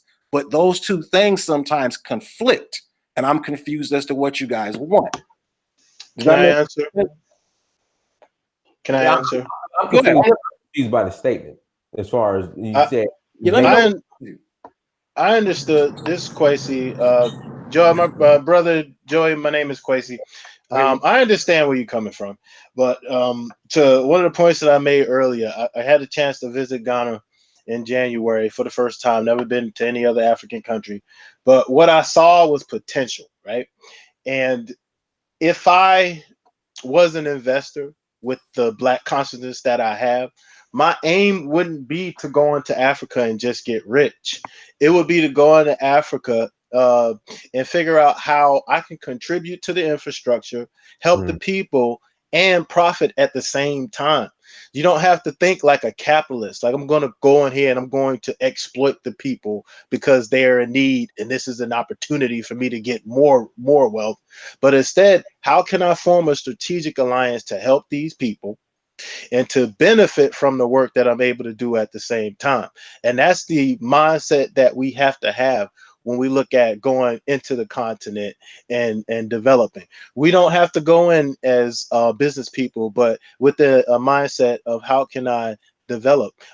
One project that I actually contributed to recently, which I plan to more, is in Ghana. There's a brother there who has some land, and he's formed a collective of people who are going to build a independent Black-owned library as a collegiate source for people who are studying. So that's one area that I could definitely continue to support. And I'm not looking for anything in return. I know it's going to benefit the people there. I know that when I travel to Ghana, when my children travel to Ghana, we'll have a resource there that we can utilize at the same time. As far as profit or what's going to come in return, I haven't even thought about that yet, because that's not the end game. Okay, see, as a businessman, I may not be able to afford. I'm not worried about my profit, is what I'm saying. I don't got to come in there raking anybody over. Brother, are your windows down, or like it sounds like somebody's in a car and the windows are down? It's just not me. It's messing up the transmission. But go ahead. Oh, I was saying that was me. I muted it back though. Okay. I was saying I don't necessarily got to take full advantage of nobody, but I'm not in a position like a uber rich corporation or an NGO to say I'm not worried about my profits at this time. I would love to come down there and just build for the sake of building. I know for a fact that me with some reparations dollars in my pocket, I really don't care about the profits anytime soon. But if I'm coming down there to take advantage of business opportunities, if people are coming and telling me there are business opportunities in Africa, and I'm coming down there purely as a businessman, I have to worry about my profits, you know, even to survive, to continue providing you the service. And again, there has to be a distinction. Are you going in as a businessman, or, as we were discussing earlier, as an entrepreneur who wants to create some things for the sustenance of nationhood? Are you going in to be an exploiter? Are you going in as a Black capitalist? It's a question of where your mindset is. Let me give a perfect example, just so I can kind of clarify this. When I see a lot of the people that want to come in on business, they're going to have to cooperate with the various governments that they're going into. And a lot of these governments are cooperating with people like the Chinese, like the Indians, like the Lebanese. Now, the brotherhood side of me wants to kick these niggas out. But I know you're working with these people in your country. You know what I'm saying? That's not shame on you. You got to do what you got to do. So how does the business side of me, which understands you got to work with these people, coexist with the brotherhood side of me that's looking at these people like damn colonizers and invaders. You see what I'm saying? Exactly. Yeah. Go ahead, Mufasa. Go ahead, Mufasa. Okay. So basically, I'm almost forgetting my point. So you said a couple things. You said the business or the brotherhood. Oh, I'm sorry. Let me distinguish myself from Kwesi. I'm not going in now. I do charity all the time. I do things for Black people here. I spent hours and thousands of my dollars, hours of my time doing charity for our people, and I'm always going to do that, right? But when we're talking about going back to Africa, I do want something in return for ADOS, and I do want now. But the thing is, it's not just money.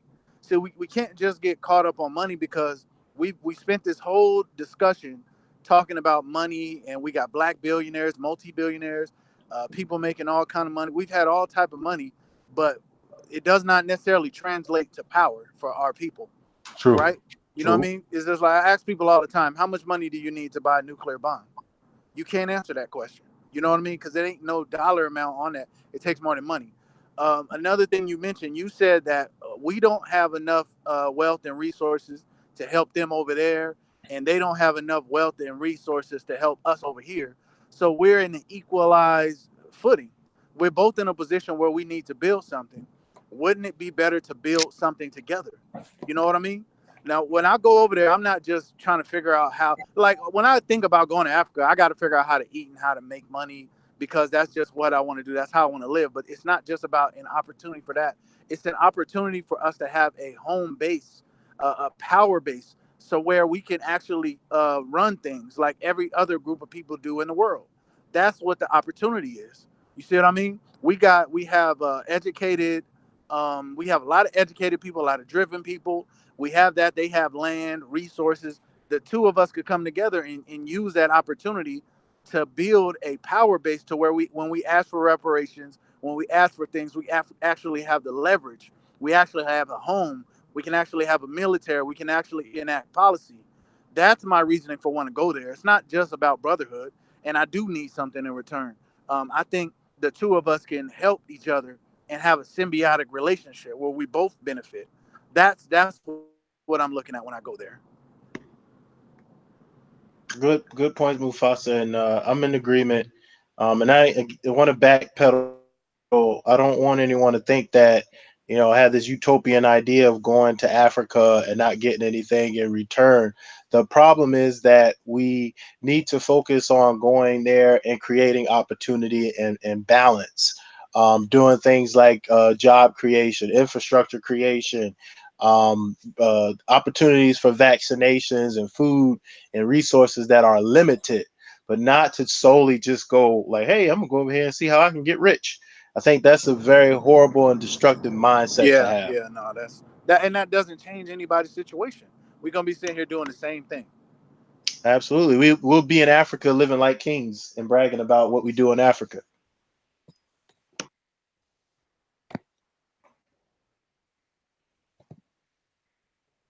Let's see what we got in the guys. Make sure you hit that like button as you come to the chat room. We have 230 people watching, only 144 likes. Everyone, thank you for joining. What we'll do, we'll go ahead and close out. We'll start off with Kwesi. Kwesi, anything else you want to share in closing? Now, I don't want to go back to Pan-Africanism, and for the ADOS people out there, Pan-Africanism is not perfect. Pan-Africanism historically has had some contradictions. Pan-Africanism needs to be developed, and one of the greatest theoreticians that we have that I think we should look at studying is Dr. Chinwezu out of Nigeria. He's done some very extensive work over the last 30 years. One of his most notable books is How the West, what is it? How the West Devalued Africa, if I'm not mistaken, and Decolonizing the African Mind. But when we look at Pan-Africanism, we need to first and foremost understand that it is a way for us to foster a global African unity. And before we can have a global African unity, we need to understand that we are one African people. The United States of America is not our home. Jamaica is not our home. Haiti is not our home. The continent of Africa is our true home. And we can do just like Japanese people do, have a strong, powerful piece of land, but send their people out throughout the world to work and still have an allegiance to their country. We could do like every other race of people who leave their lands and come to the United States, take money and resources and bring them back to empower their people. That is what the Pan-African destiny should be about. So when we look at Pan-Africanism, we don't all have to go and live on the continent, although it would be ideal. But yes, we can continue to move throughout the rest of the world, and we can continue to operate in these spaces, but we cannot continue to be the dregs of society. Brother Mufasa, anything you want to add? Is he on? Joey T, anything you want to add? Oh, Mufasa, I'm go ahead. still here. Yeah. Well, I would just say, everybody go join the BAIO if you want nationhood for your people. If you're a true Pan Africanist and you truly want to see Black people have power, I don't see any other conclusion you could come to that we need nationhood. We need the same level of power that every other group of people on the planet has. And I think you'll find in the long term that's the answer to a lot of your questions. We need to move the focus that we have. I mean, everything that Kwesi just said, everything that he just said, you have to move your mental focus because a lot of people. I think we lost the brother. Yeah, are you there? You there? Are you there? Yeah. But say a lot of people get caught up in saying that my ancestors' bones are here Yeah, or whatever I'm these proud of things that. are. But right, but the thing is, in the end of the day, you got to look at it this way. The plantation that you were on in 1865, you built that up. That was a great creation and everything. But as soon as the 13th Amendment passed, you left because you said, "Hey, I'll leave and go somewhere else and do that." That's in your recent history. I don't understand why you can't do it right now. That you can always move, you can always leave, you can always shift your focus.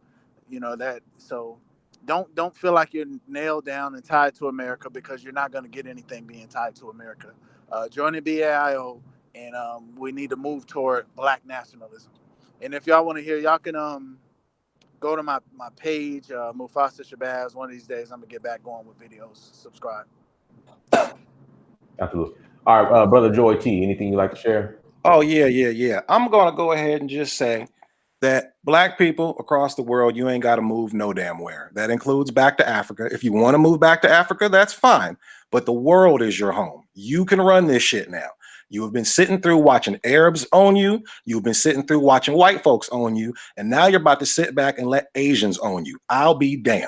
Now, what you can do right now, if you live in America and you're ADOS, and yes, if you are African or you are mixed breed, you are still a descendant of slaves, you can get your check. You can fight to get your check in this country, which you built, and you can go ahead and right a wrong. Now, once you get that, you can do whatever you want to do with your money, including move to Africa, including invest in Africa or wherever else you want to go. But you don't always have to go up and move to make other people feel comfortable.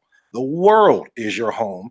All these countries, all over the world you have built, everywhere in the world you have made better. You are the moral fiber of the planet, and it's time for you to rule. You don't got to move no damn where. You can do it right here, or you can do it in Africa. And if you're ADOS, you can get your money. ADOS is going to be the catalyst. It's going to be the first domino that gets all you guys your money, because just like in any law, you can use the last decision to be the basis for the next one. Go get your money. There's already CARICOM in the Caribbeans and Africans all over the world. You guys can all go ahead and show on the map where the white man touched you and go get your money too. We can all get our bread and we can all be laughing about this when it's over. Brother, let me ask you this. So, real quick, Georgie, how does the reparations, how does it look like? Like, what, if you could put a dollar amount on it, the end game, like, can you dissect and break that down real quick before we log off? I mean, well, I'm gonna be honest with you, man. Me personally, I am a flat out Black supremacist. I'm just being straight up with you. I'm settling for reparations, to be completely honest with you. It's the most fair settlement I can think of. If I had to put a number on it, I would just switch the word mule to trillion and have it be 40 trillion. But people like Sandy Darity are more so saying it's between 5 and 10 trillion. Now, what it would look like from my interpretation, what I would push for, yes, there would be education involved. Yes, there would be therapy involved. Yes, there would be land allocation involved. But yes, there would also be a check involved. And that check, I would probably say, and I think I said this last time, probably somewhere between per person, and this is going to be a wide swath, probably between $500,000 and $600,000 and $3 million. Dead ass. Like, it's time for you to get your money. Like, when you start really adding up how much they really owe you, because it's difficult for them to even add up how much they owe you, because they got to factor in opportunity cost. I mean, whole giant changes in industry happen while you are 2/5 of a human being. So they have to calculate all that. So it's going to be in the trillions. You will be getting your check.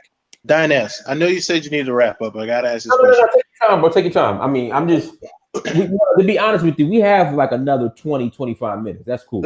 Here's what I want to know.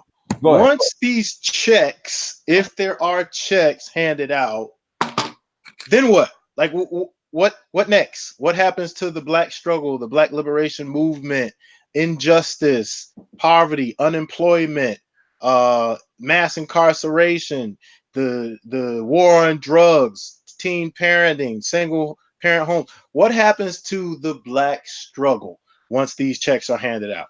Oh, like I said this before. We're just gonna be, excuse my language, like I said, niggas with attitude, niggas with reparations. I mean, I mean, you already know that. Like, nothing's gonna change. Because here's the thing, right? The brother said, hypothetically speaking, it could be a check for $500,000, right? Okay. In white folks' minds, we gave y'all civil rights, we gave y'all affirmative action. If you do the right thing, you can go get a $500,000 job. But we're going to turn around and say, give us a check, and we'll say thank you. What next? That's what I want to know. What next? Okay, two answers to that. One, I never hear anybody ask that to Jews. I've never heard anybody ask what Jews are going to do with their reparations money. Jews have Israel and a nuclear arsenal, and they continue to get billions of dollars donated to them every year. But that's what Jews have. Okay, but did people ask them if they were going to do that before they gave them the money? That's my question. The problem that Black folk don't understand when it comes to Israel is that that nation was created before those checks went out. So again, if you want to bring Israel or you want to bring Jews into it, you got to think of their nation that they control. Wait, you got to think of the power on their own, or were they given that nation? They took the power into their hands to create their settlement, and they dominate most of the world based on that now. No. Let's start from where it started from. How did they go from being in boxcars and being cooked in ovens to having the ability to take the power? And they were given power. Somebody came and rescued them from trains. That's not correct. That's not correct. From the trains. That's not correct, because at the same time, a population of them were being in the gas chambers. There were still many wealthy Jews still operating throughout the entire world. What they did was they consolidated the wealth and the power that they had politically and socially throughout this entire world, primarily in the United States of America, and they were able to create Israel. The Holocaust was the impetus. If I can interject, you do realize, so a long time ago, if I were to give you a loan, I was not allowed to charge you interest on it. Jews were the first people who are allowed to charge interest on loans. And this is back like before medieval times. That's correct. So they always played a role in the banking system in getting that money. Because again, if you're a Christian or if you're a Muslim, even with Muslim, if I go to a Muslim Islamic bank, they can't charge me interest on a loan. And I think Jews were the first people that were able, that were allowed to charge interest on loans that were given out. Right. They don't charge that. I mean, this goes back damn near thousands of years. Not thousands. It goes back a very long time. Oh yeah, we know that. But what I'm saying is at the end of the day, when shit got real in Germany, the Jews had to be rescued. UN had to be formed. There had to be a decision on what was going to be done. And that's answer my question about once the checks cut, what do we do now? Okay, this is another misleading thing. Once we get the checks cut, Black people can do whatever the hell they want to do. That's the thing. We don't have to all move in unison in order to be eligible for these checks. Nobody seems to care what Black people are doing individually when they broke. But all of a sudden, when they get some money, it's all right, well, you guys got to be able to do this or we're not going to give you the check. It's what's owed. This is not a handout. This is not a stimulus package. This is the only basis on the argument is, did you do this or not? That's the only basis of the argument. So we've been regulated from a people down to give me some money. So our entire history, legacy, and prominence throughout this world, and all of the suffering that has taken place from landmass to landmass, can be relegated down to a check. So wait a minute. So you're saying that if we accept money for crimes placed against us, then our history gets erased? Absolutely. We are nothing. We're literally nothing. I disagree with that. A check. I want my check. I want my check. You deserve your check. I've never heard in any court of law, hey man, I know you got hit by this car on a hit and run, but if you accept this settlement money, then you lose your history. It's like, nah, man, you owe me money. You enslaved me, and you made billions and trillions of dollars off of my enslavement to this day. Well, what next though? Just here's a check, and you go about your merry way. Don't you have no more argument or more fight? It's not really literally just a check. A check is part of it, but you become first-class citizenry in this country that you've been. Now, people are going to take that to mean you're loved by the white people. That's not what that means. I don't agree with that. I don't agree with that. It's not about whether or not you agree with it. It's about what that means. Now, honest, you want to take the check and leave. That's your prerogative. So what's Atos going to do when they finally say 5 years from now? Because it's going to take about 5 years. What's Atos going to say at the end of the day when they say, you know what? We couldn't come to a reasonable solution? Oh, that's a very simple question. What are you going to do? What's going to happen? That's a very simple question. What's happening right now? Nothing. Absolutely nothing right now, right? Nothing. Black people get zero, nothing right now, right? Nothing. Okay, so if they say you're not going to get nothing, then we get nothing, right? And then we no longer participate. See, this is the thing. It's being said like we're asking and waiting. We're telling them we're not participating in your bullshit process, which you need us to participate in if we don't get what we want. We can hold out longer than you because we've been getting nothing for so long. How long can you hold out with the 7-2 Supreme Court that wants to legalize rape to make sure that you have these white men's babies, white women? Can you hold out? Hey, immigrants, you're all about to get rounded up by ICE and kicked out the country. Can you hold out? This whole country is not going to move from a Donald Trump or a next Donald Trump or Donald Trump's forever and ever, which we can take because we've always been getting treated like this. I agree. You vote how we vote. That's how we're holding it hostage. We're not asking white folks to please forgive us or please look in their hearts and give us nothing. So you're saying that at the end of the day, if there's no conclusion that is made that black people or ADOS black people can accept, there's going to be a mass boycott. I'm still not clear. There already is a mass boycott. Right now, they're trying to get black voters to participate in this political system now. They have not been able to go to that well this year. They are very worried. They wouldn't even be talking reparations if they didn't have to. Right now, they are worried about that. Do you really think that the corporate interests who run this country care about 30 million people who won't vote? No, I think they care about their own self-interest. Nobody's letting them appeal to any kind of care of anything but their own self-interest. Yeah. And again, if they did not care, just answer me this. If they did not care, and they have all this power that cannot be challenged, why would they even entertain the idea of mentioning reparations if they do not have to? There aren't any corporate interests that are before we invested. keep going, can we clarify who is they? Who is they, Joey T? The political system, I don't believe in Democrat or Republican Party. They're the exact same party with two heads. Okay, so let's look at some of the major corporations in this country then. Do you really think these major corporations that truly run this country, do you really think they care if black people go out and vote or not? Again, you're using the word care. Come on. I mean, you got to be clear because you're not giving me any answers. Look at all the things we've had. And when I say we, I'm talking about this country, right? This country had the Wall Street thing. What do they call it? The whole Wall Street bailout.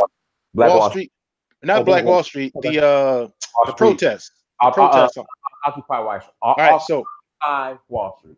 We had Occupy Wall Street. We had all of the protests and semi boycotts behind the police shootings. We had Kaepernick with the whole kneel thing. All right. What else do we need for black people to realize that they don't really give a damn what you do or not? As long as people need jobs, because you have, again, you got to look at the black population. You're not going to get these people to say, I'm not going to work, or I'm not voting, or I'm not participating in the system when they're trying to struggle and scrape just to survive. The masses of the black people in this country live on a salary that they have to keep. So we are not going to have an effective political struggle against the corporate interests of this country. This country is not dominated by anyone in the White House. It's dominated by corporate owners who control what happens in the country. They do not care if anyone says I'm not going to vote. It does not matter. And I think it was Meyer Amschel who said that what was it, the 14th, 15th century? He said, give me control over nation's currency. I care not who makes its laws. Yeah, I mean, that's cool until, you know, you put that in theory right now. And we're going to see.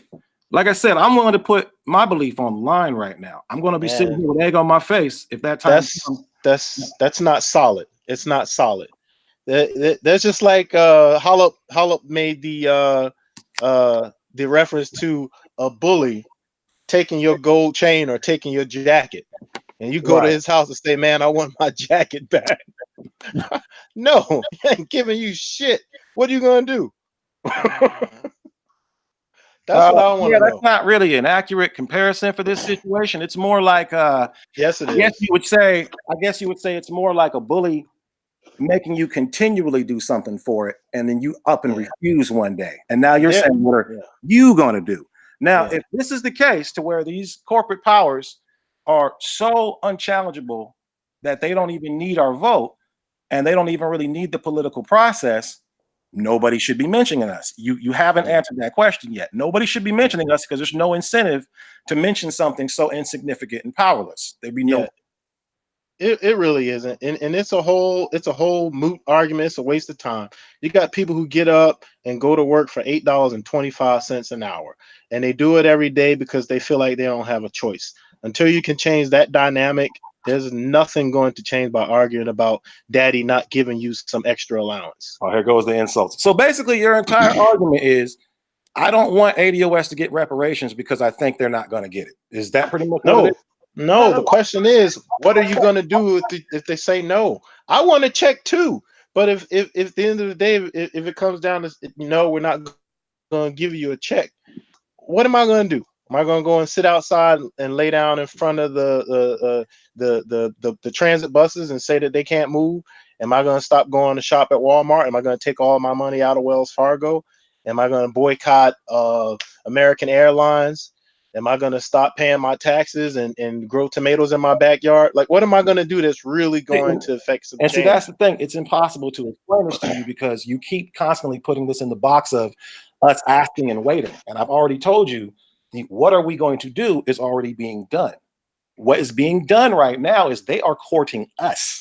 This is not a situation of us courting them and going, how about reparations? And they go, no, and laugh in our face. They're courting us right now. That HR 40 bill, which currently constituted, is a joke. We both know that. That HR 40 bill has been kicked around for like, what, 20 years? How long is that HR 40 bill has been getting kicked around since what, John Conyers or something like that? No. Now all of a sudden you're pushing it because you know the pressure's on. Good luck. Thank you. I'm just saying, but I don't want to jump all the way back in. I just want to say it's nothing new for politicians. Politicians telling black people what they want to hear is nothing new. Exactly. It's a show. Crazy to me. People tell black people in America all the time, especially after Obama, it's your fault. Y'all wasn't getting involved in the political system. Y'all should have told them what y'all wanted. It's your fault. And now when we do it, people are telling us we're crazy still. No, it's not about black people. And I think I said this earlier. It's about white liberals. It has nothing to do with black people. We're a small percentage of the population that does not move politics. The black population that does vote does not move politics. It's the white liberal population that moves the political spectrum. And that white liberal faction of society listens to what black people are saying because they want to keep the peace. We have no burden on what happens in this country politically. If we did, we would not have 20% of our children reading at proficiency. We wouldn't have 1.5 million people in prison. We wouldn't have 65,000 black people dying from opioid overdoses last year. We wouldn't have 10% of our population homeless. We wouldn't have 10% of our population unemployed. We wouldn't have another 5% of the population underemployed. If all of those political things that you imagine really make a difference, then half of the black population wouldn't be dying right now. We just admitted that we're led by the Congressional Black Caucus as black people. We are completely misled by the people who are supposed to be our leaders politically. Now we're in an age to where these leaders are in the process of being primaried and about to be overturned. Black people are becoming more politically conscious. The reason for us not having any political power in this country is because we've been politically uninterested. Now, you just said yourself with your own words, you said black people on one hand have no power politically. You said we have no influence politically, correct, in this country? Absolutely. We don't have a socioeconomic power base either. Okay, and you said white liberals control the country politically, correct? No, they sway the decisions of the black people who are involved in the political arena. I agree with that. Okay, I thought you just said that the white liberals listen to the black people to keep the peace, though. They sway the decisions of the black minority that is involved with the political system. Okay, so basically you're saying they use those black people as puppets to control black people then. Facts. And I'm sure we agree on that. Okay, we do agree on that. So we just both said then that the problem with black people in our political positioning is our air quotes leadership. Absolutely. Okay, then eliminate and replace that black leadership, problem solved. With what? New, more adequate, honest, efficient leaders.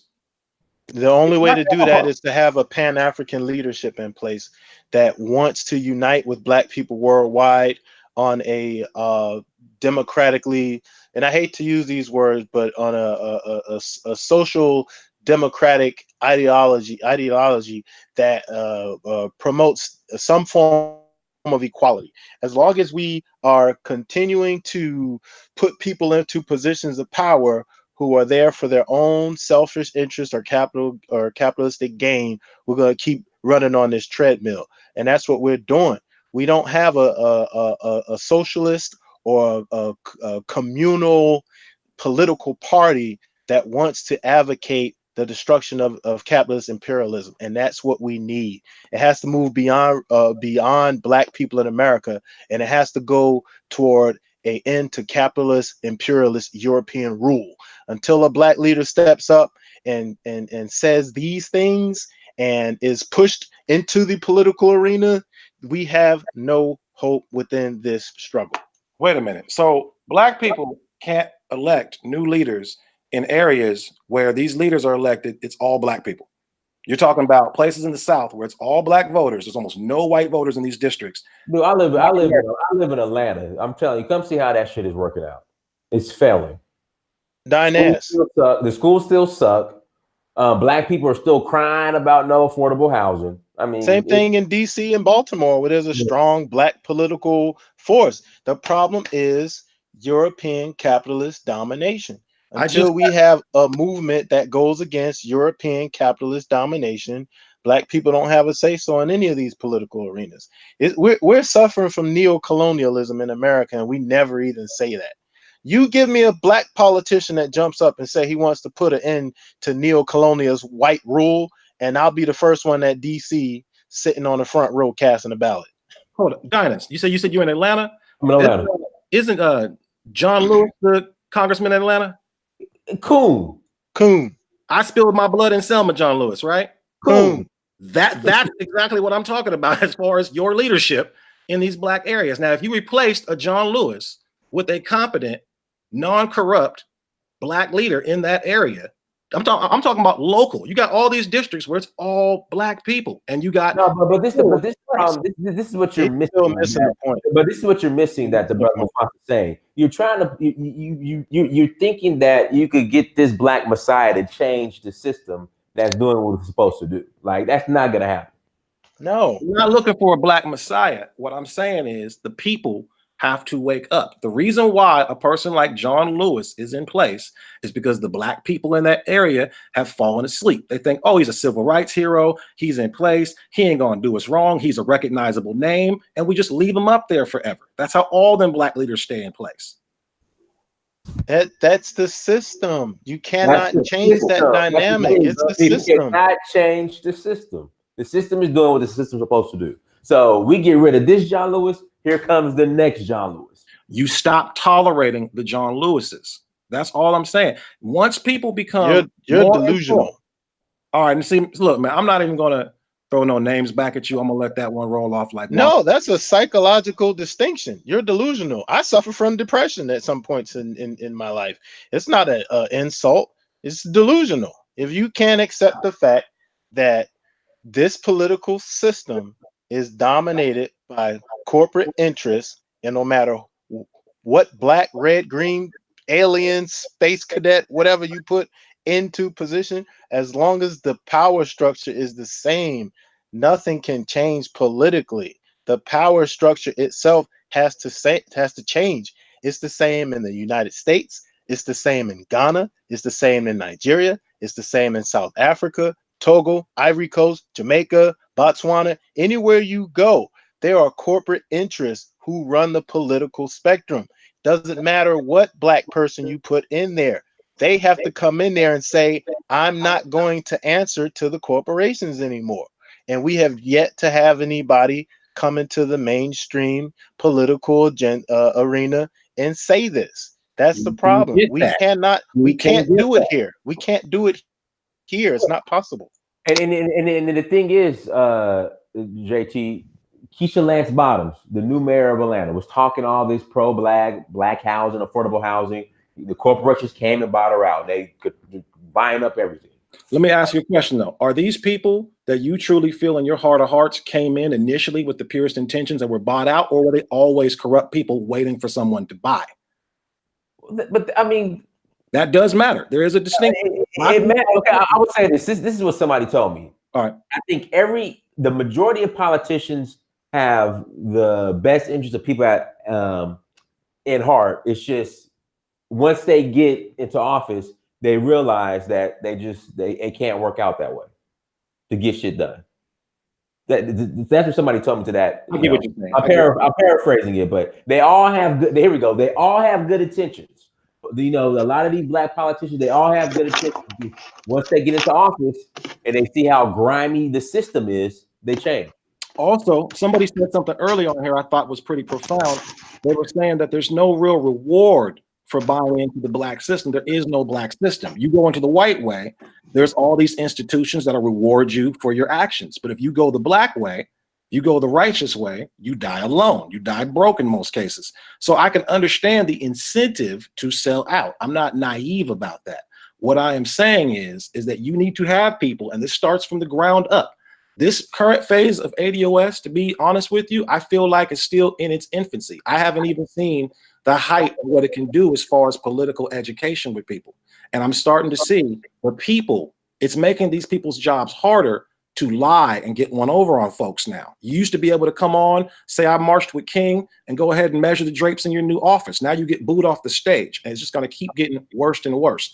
Even if they have to find a new way to pull the wool over the people's eyes, it's going to have to involve a little something, something like they've had to do before. Every now and then when they get caught up, they got to make concessions.